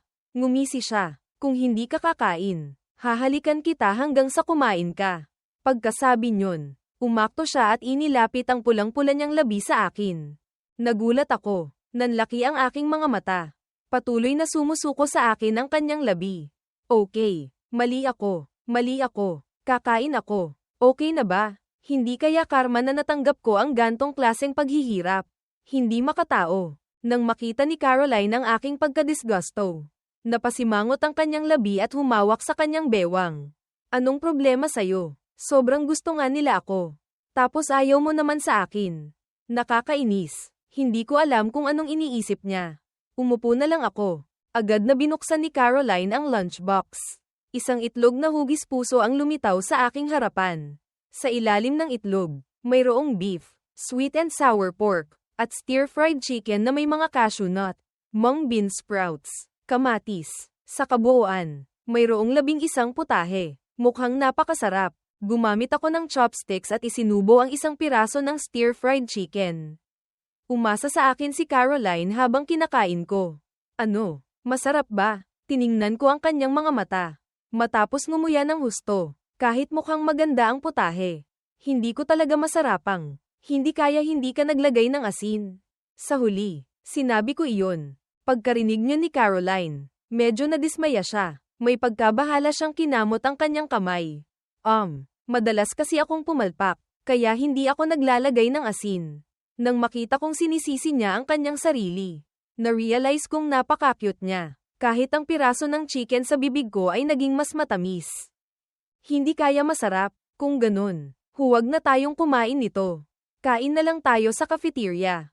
Malungkot niyang sinabi. Balak niya sanang alisin ang lunchbox. Pero natatawa ko siyang pinigilan. Kaya pa naman, hindi ganoon kasama. Kaya ko pang kainin. Sa totoo lang, nagsisinungaling ako. Hindi ang kakulangan ng asin ang problema. Kundi may kakaiba pa. Sobrang weird ng lasa. Sa totoo lang, natatakot ako na hindi niya kayang kainin ang sarili niyang niluto. Tapos itapon. Masyadong sayang. Pagkatapos noon, mabilis kong inubos ang bigas. Puno ng kagalakan ang mga mata ni Caroline. Kung gustong gusto mo, ipagluluto kita araw-araw. Hindi ko napigil ang iluwa ang pagkain. Hindi na kailangan. Agad akong kumaway. Pero ayoko rin naman siyang sirain. Kahit hindi masarap, hindi pwedeng sayangin. At least, masarap naman ang prutas na binili niya. Nang makita niyang masaya akong kumakain, ginutom na rin si Caroline. Bingo! Gusto ko rin. Pwede mo ba akong subuan? Pagkarinig ko yun, kusang loob ko siyang gustong sagutin. Tutal, marami naman para sa akin. Pero hindi ko inaasahan na bigla siyang magiging malungkot. Hindi. Gusto kong gamitin ang chopsticks mo. O kaya kainin ang pagkain na kinain mo na. Hehe. Pagkarinig ko yun, nagulat ako. Nako, gusto na naman niya akong halikan ng hindi diretso. Helpless akong bumantong hininga at iniabot ang chopstick sa kanya. Pero hindi niya tinanggap. Sa halip, binuksan niya ang kanyang maliit na bibig. Gusto kong ikaw ang magsubo. Tiningnan ko siya ng masama. Tapos kumuha ako ng isang piraso ng beef at isinubo iyon sa kanya. Sa pagsubok ng pagkain, ang kanyang masayang mukha ay biglang naging isang naghihirap. Ang sarap, dahil sa kanyang naghihirap na itsura. Hindi ko mapigil ang tumawa. Bakit sobrang hindi masarap? Paano ako magiging asawa ng taong magaling sa pagluluto? Ngumiti ako ng mapait. Nagpapakitang okay lang kung maging busog lang. Hindi nagtagal. Inubos ko na ang magandang lunchbox. Kasama ang itlog. Nang makita iyon ni Caroline, nasiyahan siya. Bumalik siya sa kanyang opisina. Mabilis na lumipas ang oras. 5:00 na ng hapon. Dahil hindi na kailangang mag-overtime ngayon, masaya kong inayos ang aking gamit at umalis. Tapos na rin si Caroline sa kanyang trabaho sa opisina. Tumakbo siya para hanapin ako. Pero pagdating sa aking desk, wala na ako. Tiningnan niya ang paligid. Tapos bigla siyang nalungkot. Sobrang bilis naman niyang umalis. Hindi man lang ako hinintay. Sobrang straightforward mo talagang lalaki. Dahil narinig ng aking mga katrabaho ang kanyang mga sinabi. Nagpresenta silang tulungan ako. CEO, pumunta po siya sa library. Sabi niya, gusto niyang pagyamanin ang kanyang kaluluwa. Para bang nakahanap si Caroline ng sagot sa kanyang problema. Tumango siya at tumakbo paalis na parang kuneho. Dahil hindi pa nakakaalis ang aking mga katrabaho. Nagpakita sila ng kanilang paninisi. Bakit sobrang slow ng isip ni Bingo? Ang CEO pa naman ang tumatawag sa kanya. Tapos umiiwas pa siya. Kung ako sa kanya, anak ko na siya. Nananaginip ka lang. Sakin kaya siya dapat. Sa kabilang dako, mabilis na nakarating si Caroline sa library. Sinilip niya sa salamin na parabang naglalaro ng hide and seek. Nang makita na niya ang target, masaya siyang pumasok. Habang naglalakad, patuloy niya akong tinitingnan. Nang papalapit na siya, ngumiti ako. Pero nakayuko pa rin ako at nagbabasa. Simula kanina, nakita na ng sulok ng mata ko si Caroline. Kumuha siya ng libro sa bookshelf na malapit sa akin. Itinago sa kanyang mukha, dahil hindi ako nagre-react. Hindi niya na napigilan ang kanyang sarili at nagsalita. Nako, Bingo, napakaganda ng pagkakataon. Nagkita pa rin tayo dito kahit tapos na ang trabaho. Dahil sa kanyang malinaw na boses, itinaas ko ang aking ulo para tumingin. Pero para bang tanga ang tinitingnan ko. Uy, bakit mo ako tinitingnan ng ganyan? Pumunta rin ako dito para magbasa. Akala mo ba sinusundan kita? Hindi naman ako ganoon ka-desperate. Nang marinig ko ang mga sinabi niya, nagbago ang aking tingin. Para bang mas tanga pa siya sa tingin ko noon. Hindi na kaya ni Caroline. Hinigpitan niya ang hawak niya sa libro. Totoo naman. Hindi ka naniniwala. Tignan mo. May libro akong ebidensya. Naramdaman kong hindi ko alam kung anong sasabihin. Nako, baliktad ang libro. Ang binabasa niya ay isang banal na libro. Nang marinig iyon, para siyang pasang inis. Agad niyang inayos ang libro. Nako, nakakahiya. Noong una, gusto ko pa namang magpakitang gilas ng kaunti. Nagdesisyon siyang huwag nang magpanggap. Kaya inilagay niya ang kanyang libro sa desk at masunuryang umupo sa tabi ko. Anong binabasa mo? Tanong niya nang may pahiwatig. Sumagot ako ng walang interes. Noong una, nakita kong kakaiba ang lugar na ito. Kaya pumunta ako para tingnan. Tapos nakita ko ang comic book na ito. Hindi ko mapigil ang basahin. Bata pa lang ako. Gusto ko na ang anime, manga, at games. Pero matapos akong makapagtapos, hindi na ako masyadong nakikisalamuha sa mga bagay na ito. Kaya nagdesisyon akong basahin ang lahat ng manga dito. Kailangan kong tapusin ang lahat ng comic book na hindi ko pa nababasa. Tulad ng One Piece. Lumapit si Caroline sa akin at ipinatong ang kanyang ulo sa aking balikat. Hindi niya gustong magbasa ng comic book, pero gusto niya akong panoorin. Kumunat ang noo ko. Bakit parang sobrang natural niya? Dahan-dahan kong ginalaw ang aking balikat. Pero naramdaman niyang comfortable siya. Tapos na ang trabaho. Bakit hindi ka pa umuuwi? Tanong ko. Haha, hinihintay kitang umalis. Tapos aalis na rin ako. Paano kapag hinaranggan mo ako? Pagkarinig niyo ni Caroline, hindi siya natuwa. Tiningnan niya ako ng masama. Kung gayon, para patas, harangan mo rin ako. Siguradong magtatagumpay ka rin. May itim na guhit sa aking noo. Bakit parang ako pa ang nakakaawa? Bingo! Makinig na lang kaya tayo ng music. Kinuha ni Caroline ang kanyang cellphone. Medyo nagulat ako nang tignan ko ang case ng kanyang cellphone. Nang makita niya iyon, ngumiti siya at nagpaliwanag. Ang litratong ito ay kuha noong second year pay. Pinagalitan ka at pinatakbo dahil late ka dumating. Sobrang pawis mo na. At nakabukas na rin ang iyong damit. Sobrang gwapo mo noon. Kaya kinunan kita ng litrato para gawing case ko. Inilagay ko ang comic book at tiningnan siya. Hindi alam kung anong sasabihin. Pinagalitan ako dahil tumakbo ako sa stadium. May nakakatawa ba roon? Saka, naalala ko, matapos akong tumakbo, hindi ko na napigilan ang sarili ko. Kaya tumakas ako at diniligan ang mga bulaklak. Hindi niya kinuhanan ng litrato yun, di ba? Pagkatapos, binuksan ni Caroline ang kanyang cellphone. Isang litrato ang lumitaw sa kanyang wallpaper. Hindi kaya kinunan mo ang litratong ito habang natutulog ako. Hula ko. Tumango si Caroline. Kinuha ko ang litratong ito habang break time kayo sa klase. Nakaupo ka sa ikatlong row. Malapit sa bintana. Ang sarap mong matulog. Sobrang gwapo mo. Kaya hindi ko napigil ang halikan ka. Hehe. Bumulong si Caroline na para bang nagtatago. Noon ko lang itinaas ang aking kilay at nagtanong. Hinalikan mo ako saan? Siyempre sa labi. Ang ganda kaya ng pagkakataon. Nakangising sabi niya. Pero ang cute niya pa rin. Natigilan ako. Posible kayang nawala ang aking first kiss noong high school na. Nang makita ni Caroline na seryoso akong nag-iisip, tinakpan niya ang kanyang bibig at mahinang tumawa.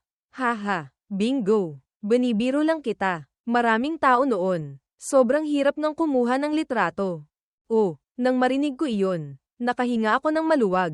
Binuksan ni Caroline ang kanyang cellphone. Isang nakakagulat na tanawin ang lumitaw sa aking harapan. Nakita kong halos lahat ng application niya ay pinalitan ng background. Hindi ko alam kung paano niya nakunan ng maraming larawan at inilagay iyon sa bawat application. Sobra naman siyang nababato. Siguro nag-major si Caroline sa journalism. Habang tinitignan ko ang kanyang cellphone, nalaman kong napakaluma na nito. Mayaman pa naman siya. Bakit hindi na lang siya bumili ng bago? Ngumiti nang nakakahiya si Caroline. Nako, puno kasi ng litrato mo ang cellphone na ito. Paano ko naman ipapalit? Masaya niyang kinuha ang kanyang headset na nakahanda na at walang palm na inilagay sa aking kamay. Dahil nakasuot na ako ng headset, hindi na ako tumutol. Isang magandang melody ang tumugtog. Para bang may kasunduan na kami. Sabay kaming nakinig ng music sa library. Sobrang sweet ng senaryong ito. Hindi ko alam kung gaano katagal naming ginawa ito. Sinasamantala ang mapayapang sandali. Bingo! Pagod ka na ngayon. No, hahatid na kita sa bahay. May gasolina na ang sasakyan ko ngayon. Sabi niya. Saka, sinasabi sa weather forecast na malamig ngayon. Baka umulan mamaya, baka may yelo, at baka may snow rin ng maaga. Sobrang delikado iyon. Dagdag pa, madulas ang daan. Paano kung hindi ka nag-ingat at natamba? Paano kapag may truck na dumaan? Kaya bingo, mas ligtas kung sasakay ka sa akin. Hinawakan ni Caroline ang aking manggas. Sobrang umaasa siya. Alam ko ang kanyang mga plano. Kaya hindi ako pumayag. Dagdag pa, para bang isinusumpa niya ako.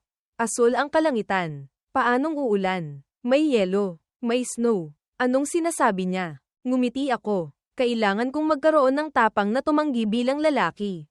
Sa isip na iyon, tiningnan ko si Caroline. Hindi ako papayag. Kahit pa bumaba ang Diyos. Kailangan ko pa ring magbike pa uwi. Pagkasabi niyon, kumaway ako, tumalikod, at umalis. Pero hindi na dismaya si Caroline. Sa kabilang banda, ngumiti lang siya ng mahina. Sa kabilang dako, pumunta ako sa aking electric bike.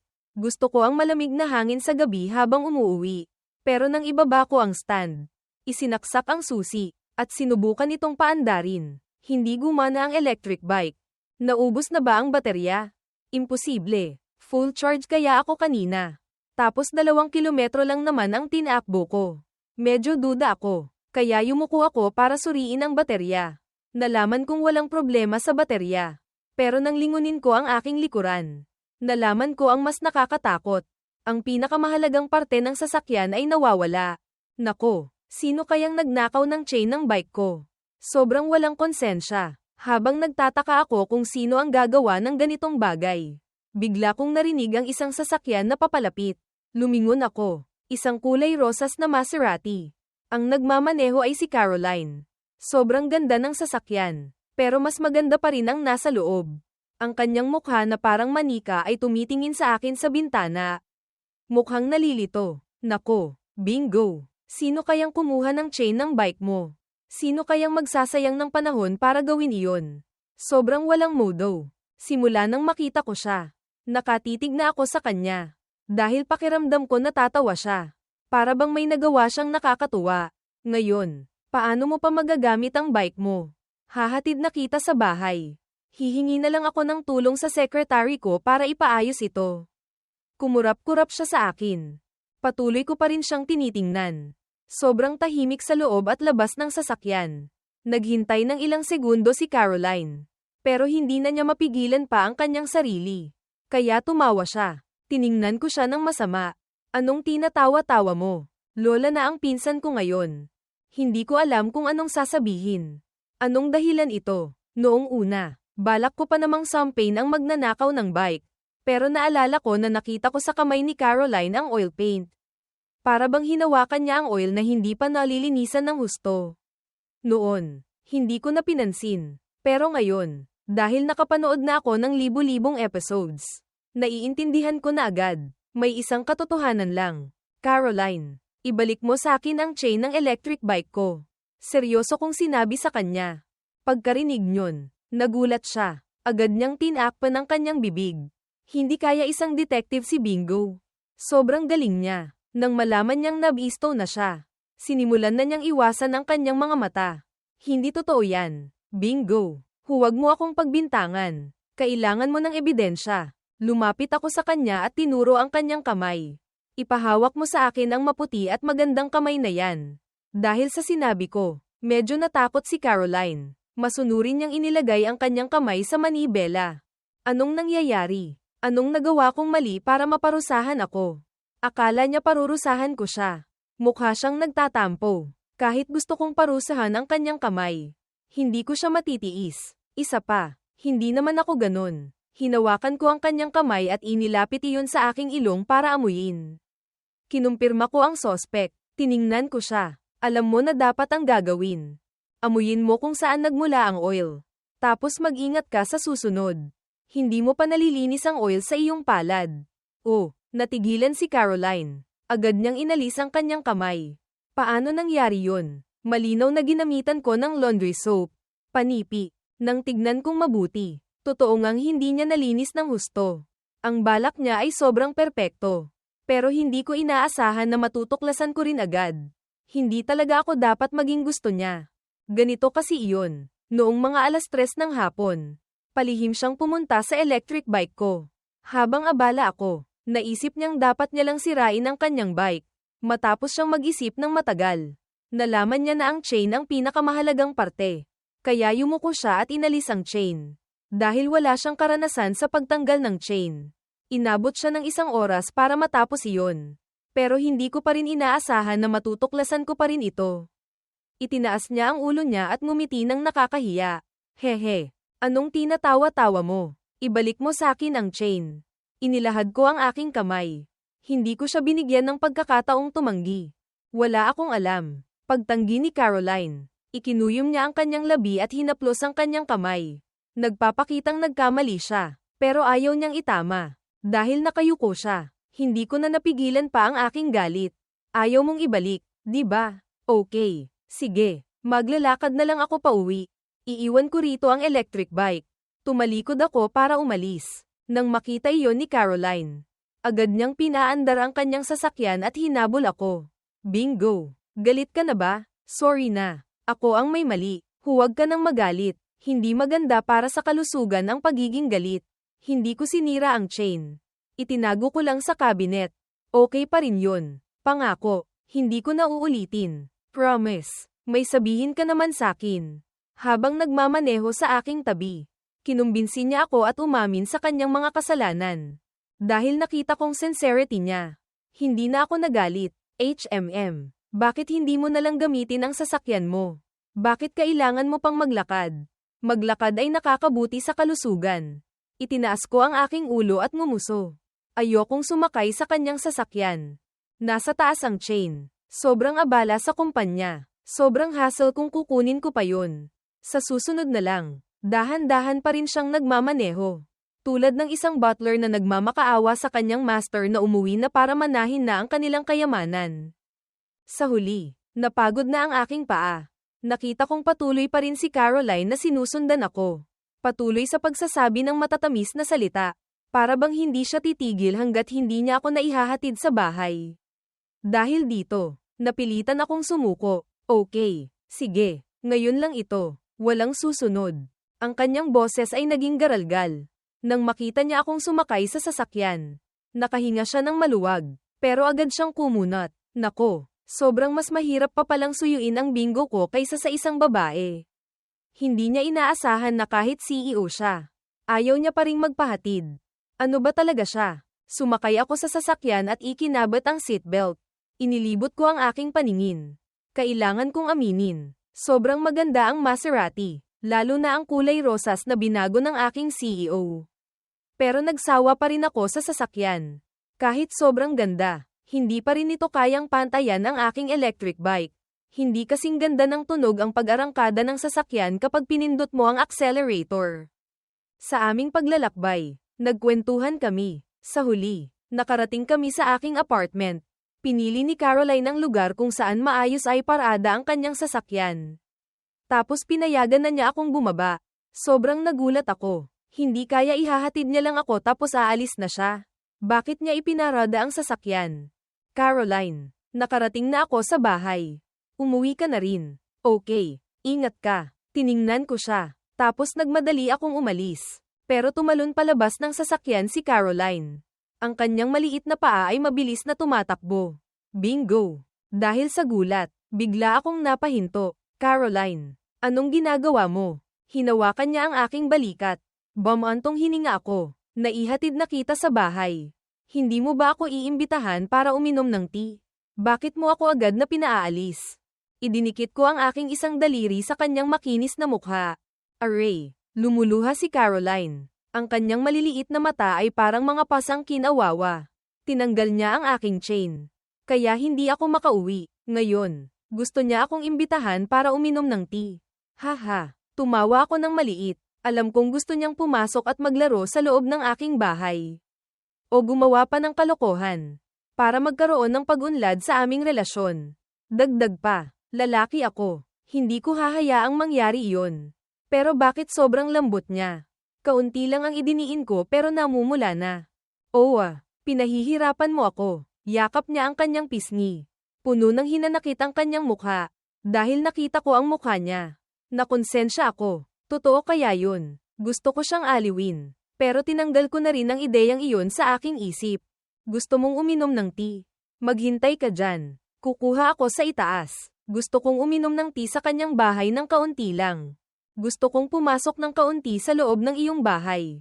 Sandali lang. Sa huli, patuloy pa ring nagpakyut si Caroline. Dahil hindi ko na kinaya.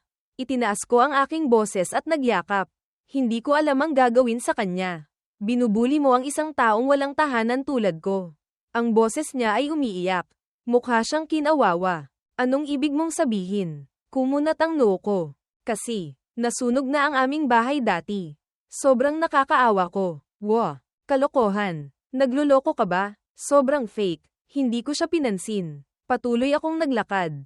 Resulta, mahigpit pa rin niyang hinawakan ang aking kamay. Kung gayon, sasabihin ko ang totoo. Sa totoo lang, tungkol kasi sa atin. Nalaman ng mga magulang ko. Sobrang hindi sila natuwa. Sinabi nilang kapag umuwi ako, siguradong papagalitan nila ako. Kaya hindi na ako umuuwi. Dagdag pa, dahil din sayo, dinuro niya ako at sinisi. Anong pinagsasabi mo? Nagpapahinga nga ako sa bahay. Tapos bigla akong napunta sa gitna ng gulo.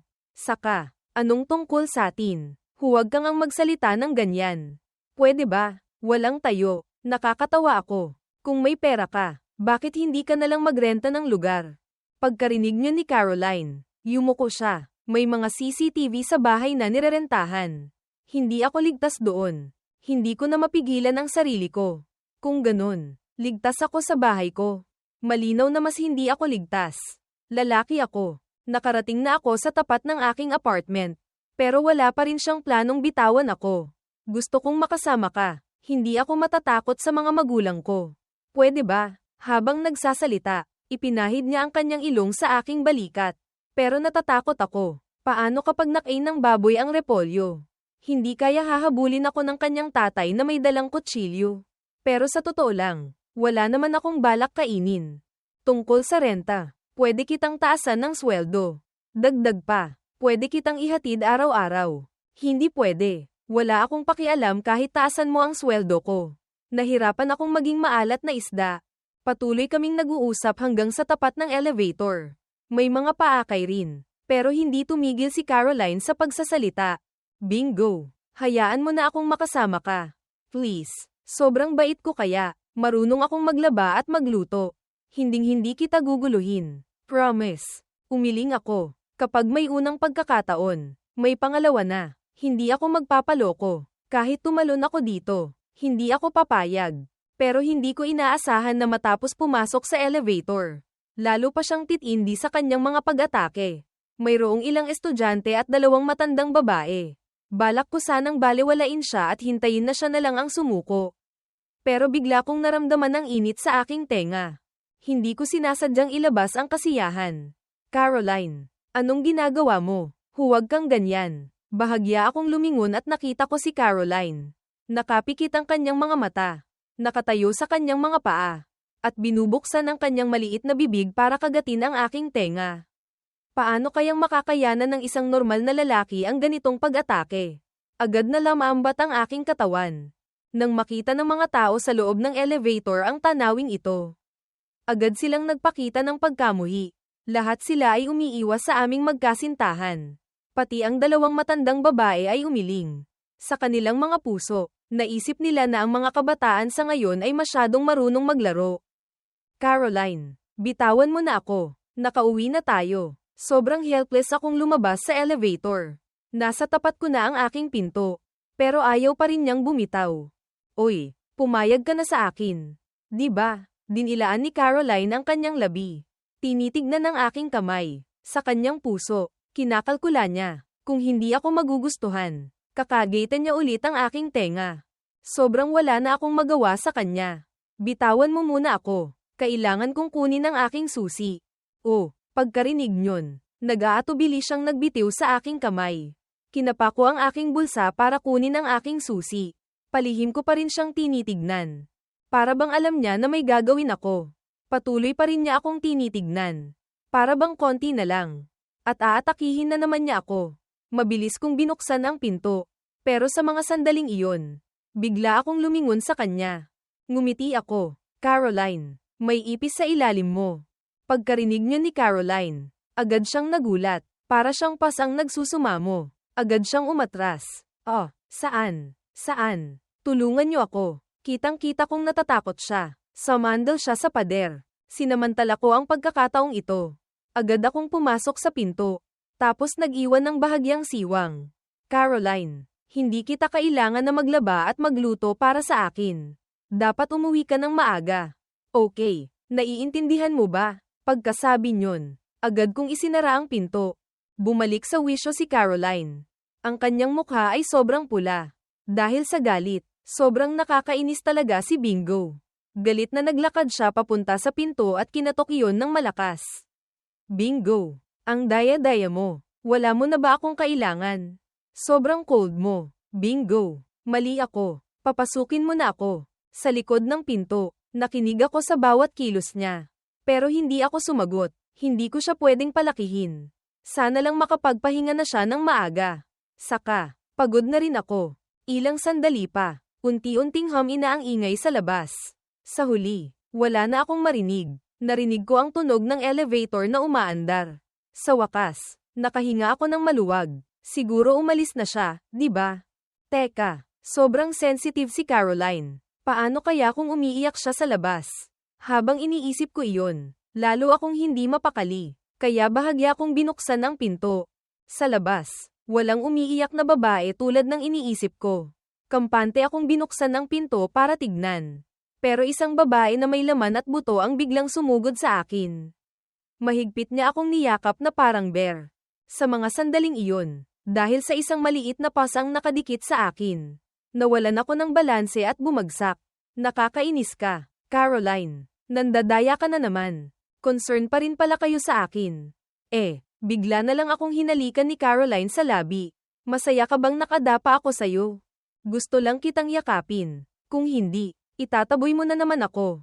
Sobrang helpless kong binuhat ang pasaway na babaeng ito. Sa mga sandaling ito, nalaman kong ginamit niya ang kanyang dalawang kamay para pigilan ang likod ng kanyang ulo nang bumagsak. Siguro nasaktan siya. Gusto niya lang ba talaga akong iligtas?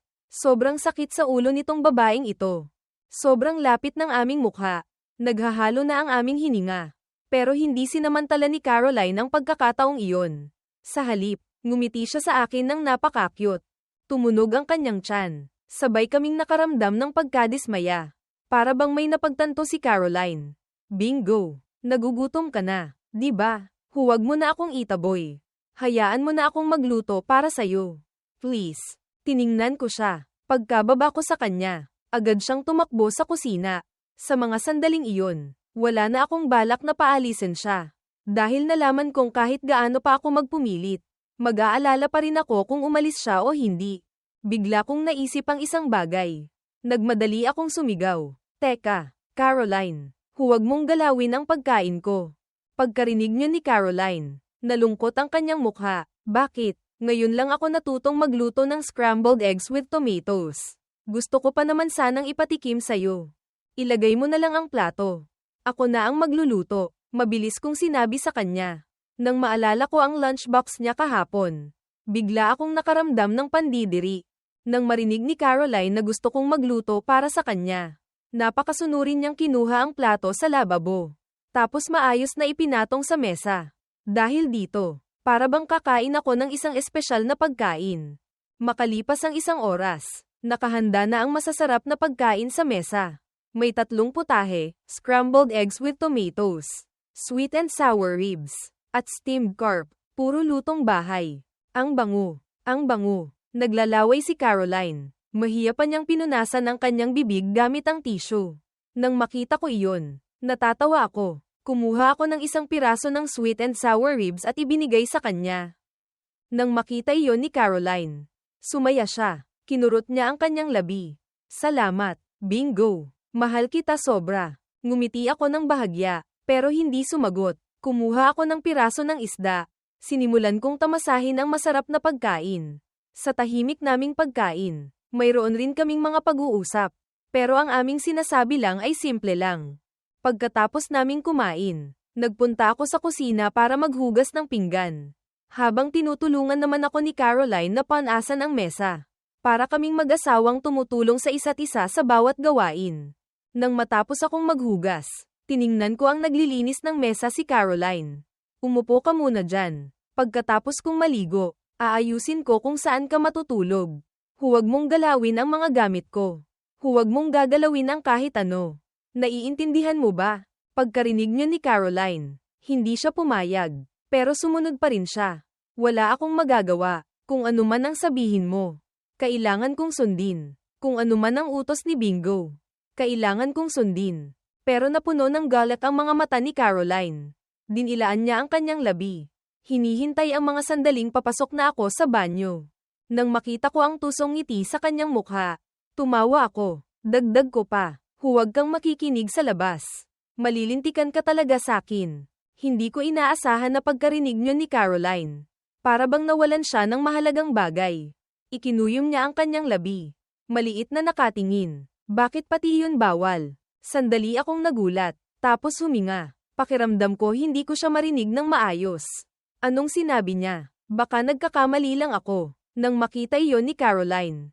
Agad siyang nagpaliwanag. Wala yun. Mag-relax ka na lang. Babantayan kita. Sobrang helpless ako. Malinaw na kapag pinoprotektahan ako niya.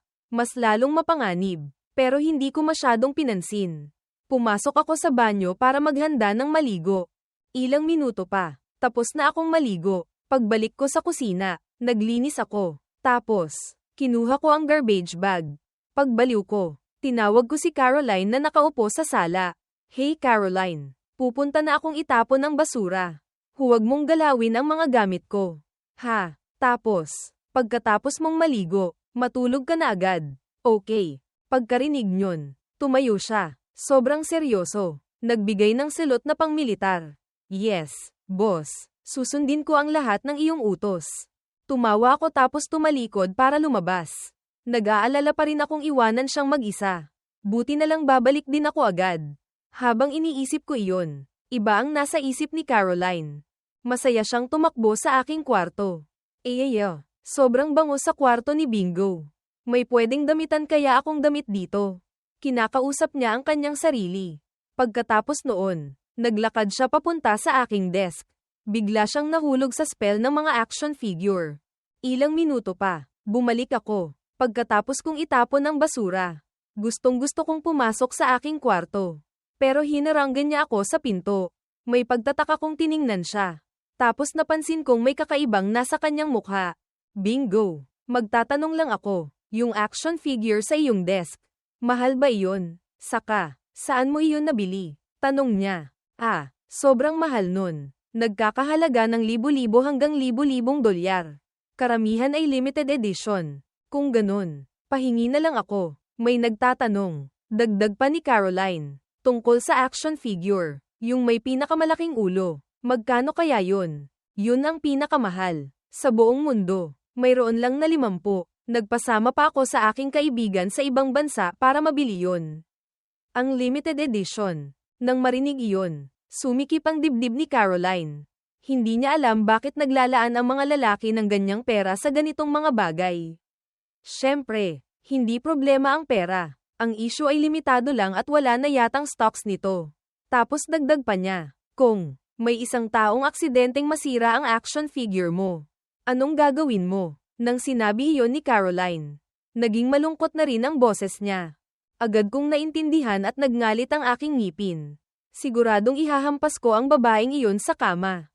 Natakot si Caroline. Nakasandal siya sa pader. Kawawa. Nang tignan ko siya, nakita kong may tinatago ang kanyang mga kamay sa likod niya. Walang sabi-sabi kung hinawakan ang kanyang kamay. Malinaw na may nakita ako ng action figure na gulo. Mukhang nahulog tapos idinikit gamit ang Mighty Bond. Tiningnan ko ang Iron Man na naging kasama ko noong aking kabataan. Nanginginig ang aking mga kamay. Pasensya na, mahinang sabi niya. Nakita ko lang kasi na malaki. Gusto ko lang sana kunin at paglaruan ng kaunti. Pero hindi ko pala nahawakan ng maayos kaya nalaglag. Tapos nabasag. Nakakita ako ng Mighty Bond para idikit. Pero mukhang hindi maganda ang pagkakadikit. Handa akong magbayad ng 10 beses ng halaga nito. Pakiusap. Kahit pagalitan mo lang ako ng mahina. Yumuko siya. Mahigpit na nakakapit ang kanyang maliliit na kamay sa aking damit. Mukhang handang-handa na siyang mapag-alitan at mapalo. Nakikita ko na sobrang tapat siya sa kanyang paghingi ng tawad. Malala ang sira ng Iron Man. Pero si Caroline, maingat niyang pinagtagpi-tagpi ang bawat piraso. Wala ni isang piraso ang nawala. Kahit may ilang mga basag lang sa ibabaw. Nang makita ko siyang naghihintay na mapag-alitan, hindi ko magawang magalit. Natatakot ako na kahit isang mahinang salita lang.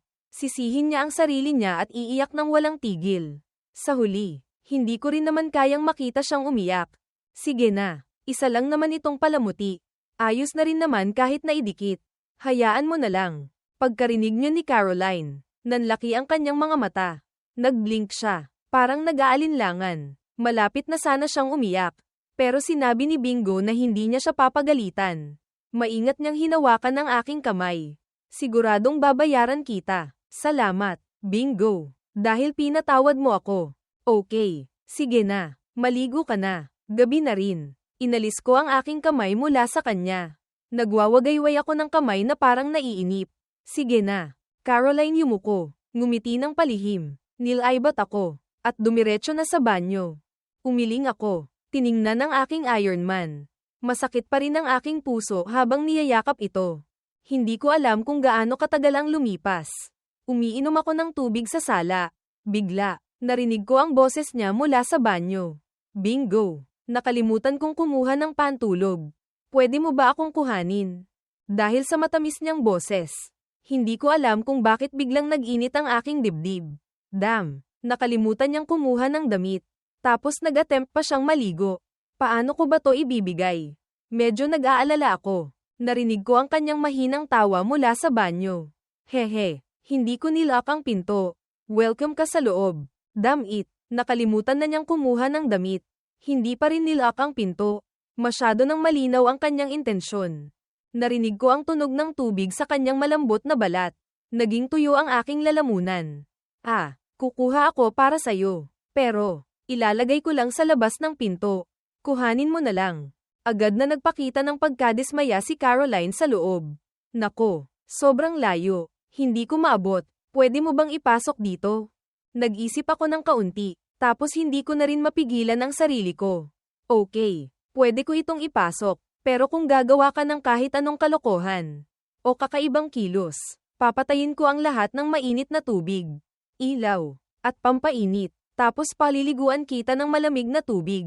Naiintindihan mo ba? Ang sama mo. Nagtampo siya. Habang galit, binato niya ako ng tubig. Kahit na halos tapos na siyang maligo.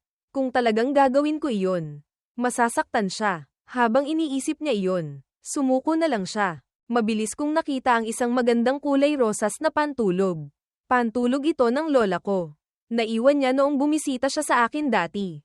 Hindi ko inaasahan. Magagamit ko ito ngayon. Ang matamis na boses ay nagpataas ng temperatura sa aking dibdib.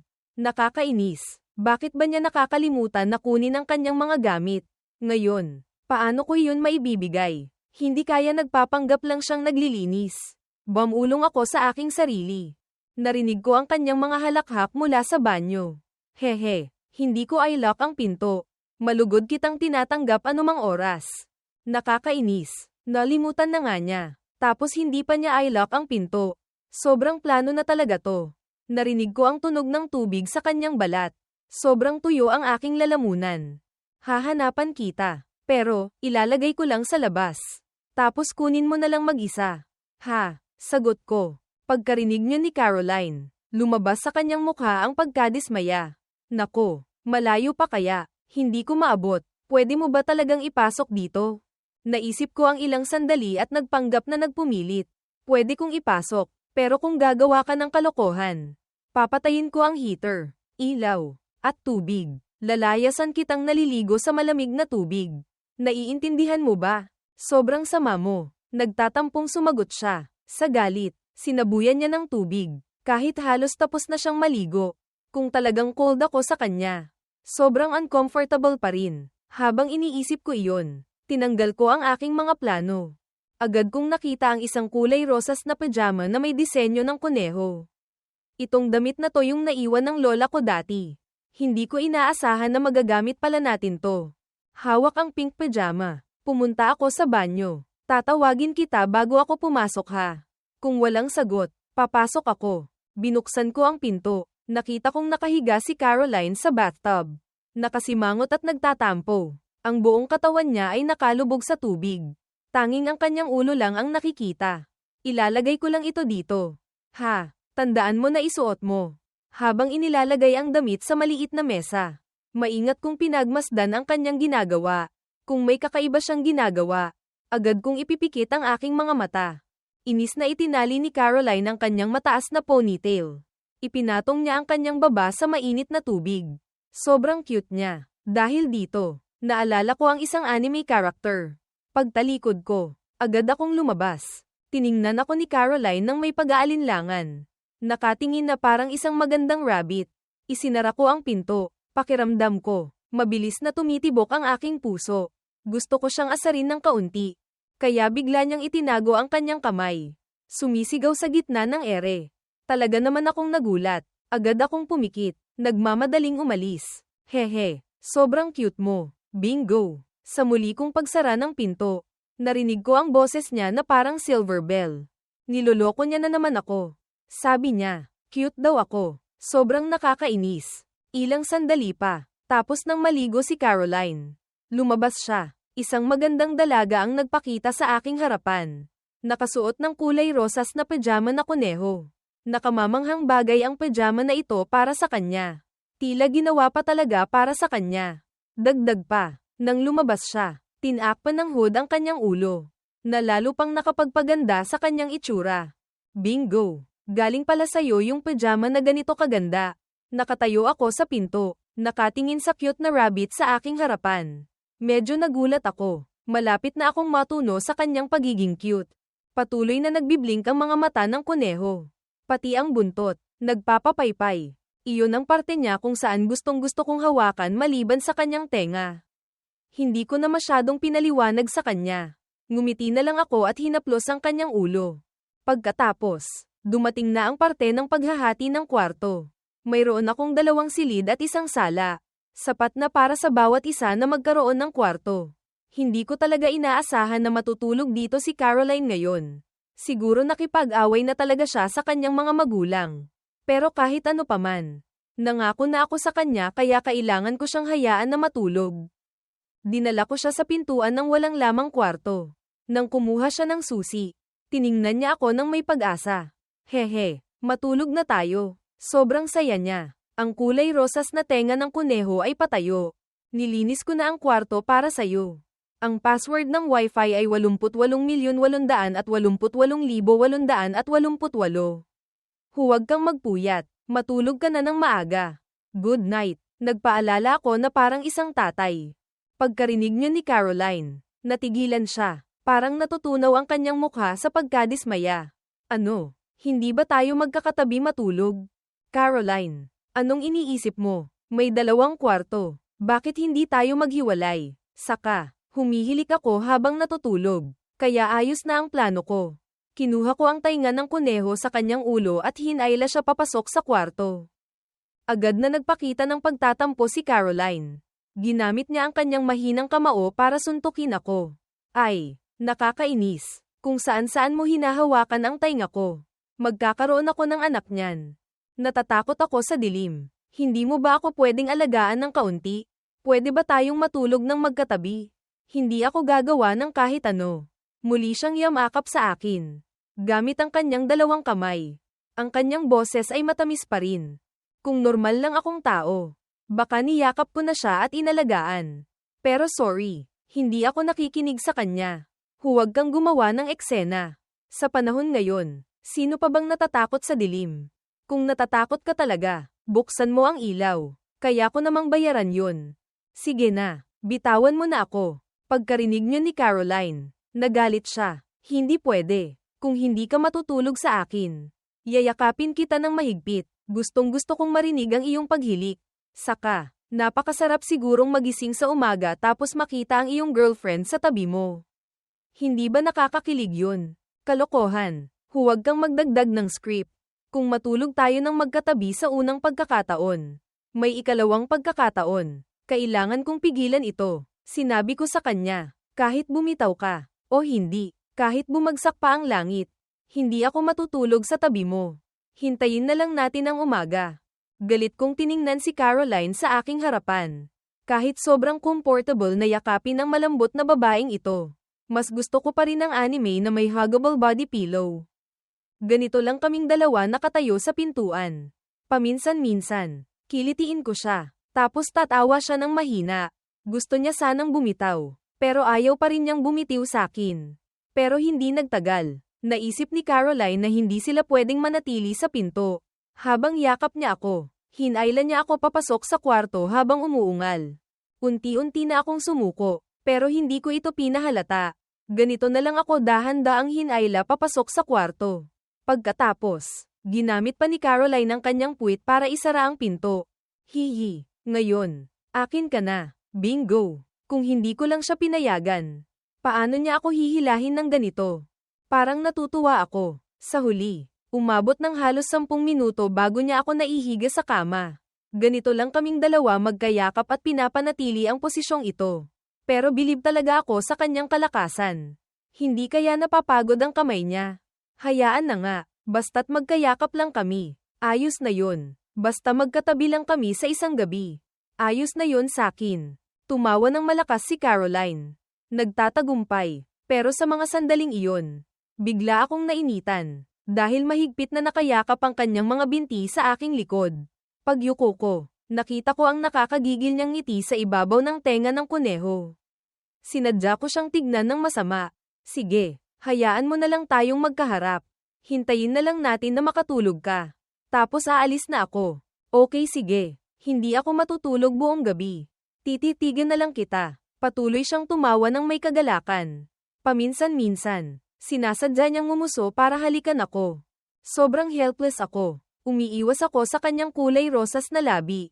Kung may taong nakakita sa amin, siguradong may inggit sila sa akin. Kahit nakatayo o nakahiga, walang taba sa kanyang pisngi at palagi siyang nakakagigil. Pero ang lahat ng ito ay nakapagpasakit sa aking ulo. Lumipas ang 1 minuto. Lumipas ang 10 minuto. Sa huli, hindi na napigilan pa ni Caroline ang kanyang sarili.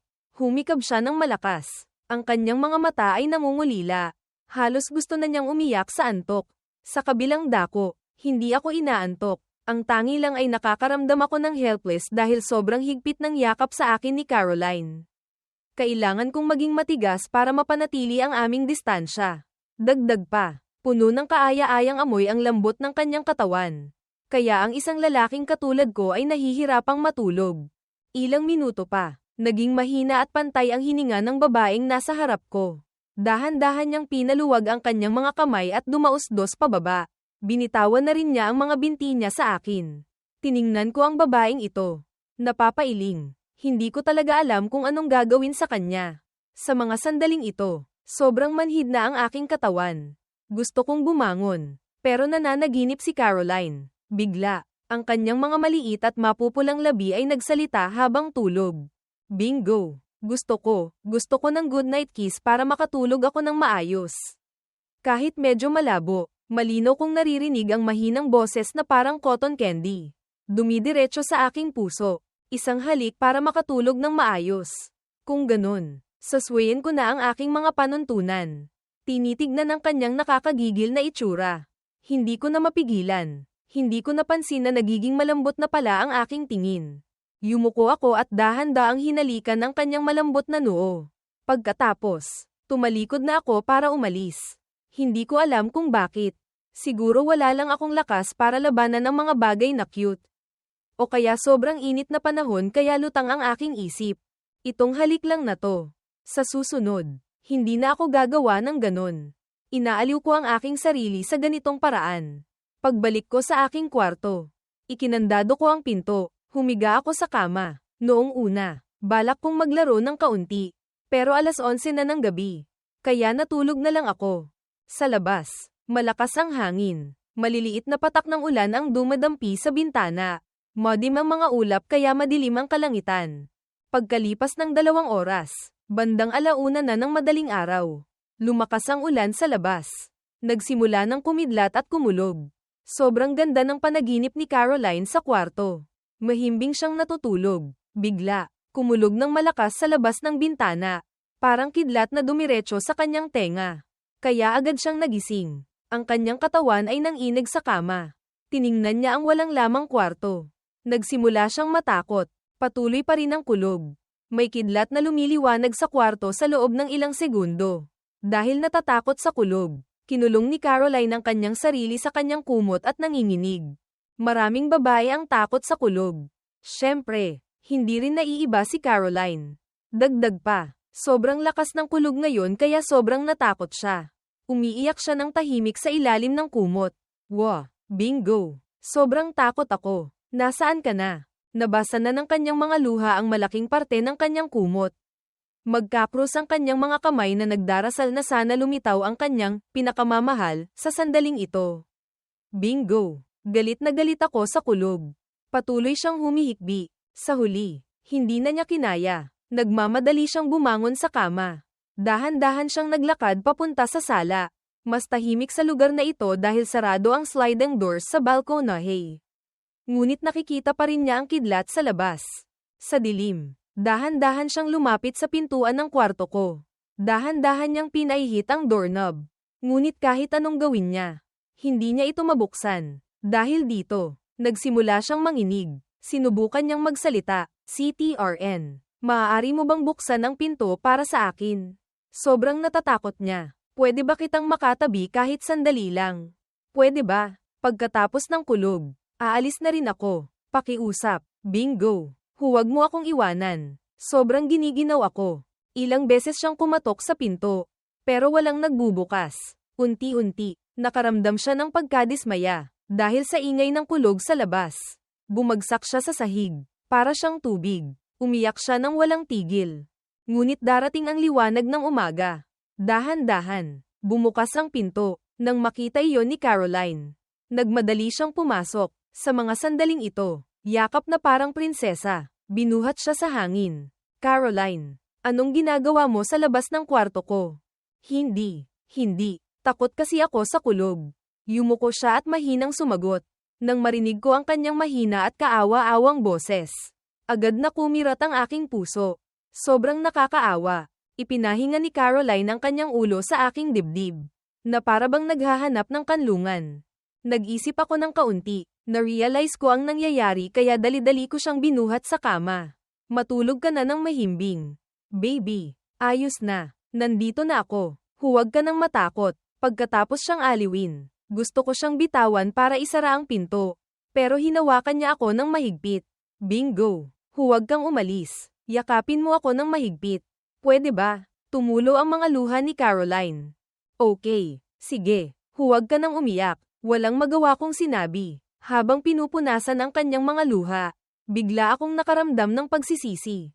Pero hindi ko maintindihan kung saan nagmumula ang damdamin na ito. "Okay, sige. Huwag ka nang umiyak. Yayakapin kitang matulog." Sa ganoong paraan, nagkayakap kami. "Matulog ka na ng mahimbing. Babantayan kita." Para bang kinakausap ko ang isang bata.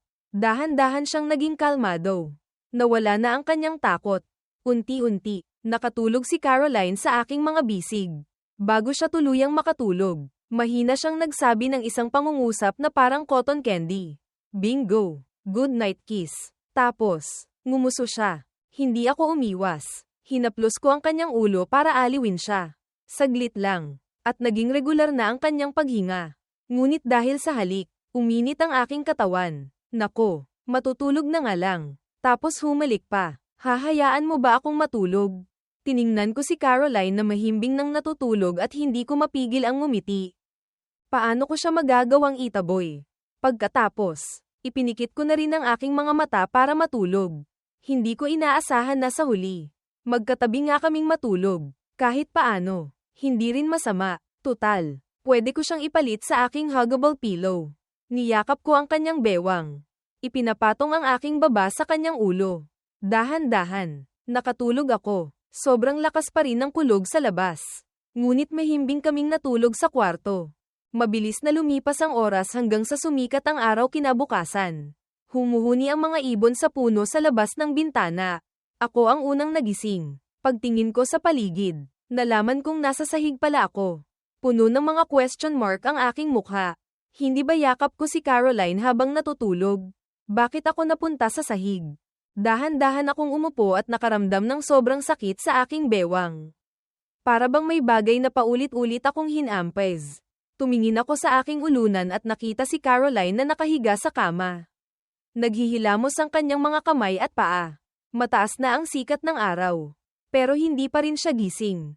Ang kanyang katawan ngayon ay nasa hugis X, gumagalaw siya na parang isang astronaut na gumagalaw ng ganoon sa buong gabi. Ngayon, malapit na siya sa dulo ng kama. Konting galaw na lang. Mahuhulog na siya kahit anong oras. Suot niya ang rabbit pajama na nagpapakita sa kanyang seductive na paa. Sa mga sandaling ito, sa ilalim ng maliwanag na sikat ng araw, naalala ko, sobrang restless palang matulog si Caroline. Halos kada ilang oras, mayroon siyang malaking paggalaw na hindi niya namamalayan. Siguro kagabi, hindi sinasadya niya akong natulak sa sahig. Hindi ko inaasahan na ang isang babaeng kasing ganda niya ay sobrang restless matulog. Bumantong hininga ako. Hay, sino kaya ang maglalakas loob na pakasalan siya sa hinaharap? Sino kaya ang maglalakas loob na makatulog sa tabi niya? Sobrang nakaka-stress. Umiling ako para alisin ang mga kakaibang kaisipan sa aking isip. Tumalikod ako para maghilamos at bumili ng almusal. Makalipas ang 10 minuto, nakabalik na ako na may dalang almusal. Pero tulog pa rin si Caroline. Anong oras na ba? Kung hindi ka pa madyay gising. Mal-ilate ka na. Itinaas ko ang aking manggas. Sinubukan kong gisingin siya. Caroline, mataas na ang sikat ng araw. Gising na. Ilang beses ko siyang tinawag. Pero bumubulong lang siya ng ilang mga salita tapos natutulog na naman. Dahil wala na akong ibang magawa, napilitan akong gumamit ng puwersa. Hinawakan ko ang kanyang maputi at makinis na kamay.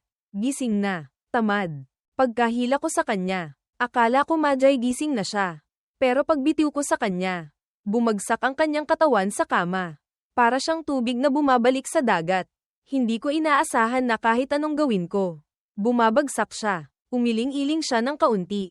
Tapos natulog ulit. Dahil dito, nagalit ako. Tiningnan ko ang kanyang magandang mukha. Sinong mag-aakala na ang isang CEO na kasing ganda niya ay mahilig matulog at paminsan-minsan ay tumutulo pa ang kanyang laway. Kahit ang bango-bango niya, pinagdesisyonan ko pa ring labhan ang unan. Sobrang hindi mapantayan ang kanyang pagiging antukin. Mas mahimbing pa siyang matulog kaysa sa mga bata. Baka kailangan ko siyang hampasin sa puwet para magising. Itinagilid ko ang aking ulo at tiningnan ang kanyang mukha. Pagkatapos, dahan-dahan kong hinampas ang kanyang puwet ng 2 beses. Dahil sa paghampas ko, agad na tinakpan ni Caroline ang kanyang mga mata. Hindi pa rin bukas. Tapos nagsalita siya sa malambot na boses. Nay, pahingi pong 5 minuto pa. Huwag niyo po akong hampasin sa puwet. Pagkarinig ko yun, tuluyan na akong natunaw sa kanyang pagiging cute. Sa aking mukha, kusa nang nagpakita ang kaunting paglalamang. Gusto ko rin siyang hayaang matulog pa ng kaunti. Pero kailangan niyang pumasok. Mayroon na siyang ilang missed call sa kanyang cellphone. Caroline, bumangon ka na. Kukuha ako ng towel para panasan ang iyong mukha. Pagkatapos, bahagya na siyang nagising. Umupo, ngunit gumagalaw pa rin siya at para bang nangangarap pa rin. Hehe, bingo. Magandang umaga. Ginamit niya ang kanyang maliit na kamay para haplusan ang aking mukha. Medyo kumunat ang aking noo na nagpapakitang nagagalit ako. Anong maganda doon? Tignan mo kung anong oras na. Anong oras na ba? Bingo. Gusto ko ng morning kiss. Lumapit siya sa akin. Morning kiss. Sobrang ganda naman nun isipin. Gising ka na pala eh. Magbihis ka na tapos kumain ka na. Pagkatapos kong magsalita, tumalikod ako para umalis sa sala. Si Caroline, nakaupo sa kama, gumagalaw na parang manika, sobrang liit ng kanyang katawan. Huwag kang ganyan. Hindi kumpleto ang araw nang walang morning kiss. Narinig ko ang kanyang boses kaya iniikot ko na lang ang aking mga mata. Makalipas ang halos kalahating oras. Sa wakas ay nakapaghilamos na at nakapagbihis.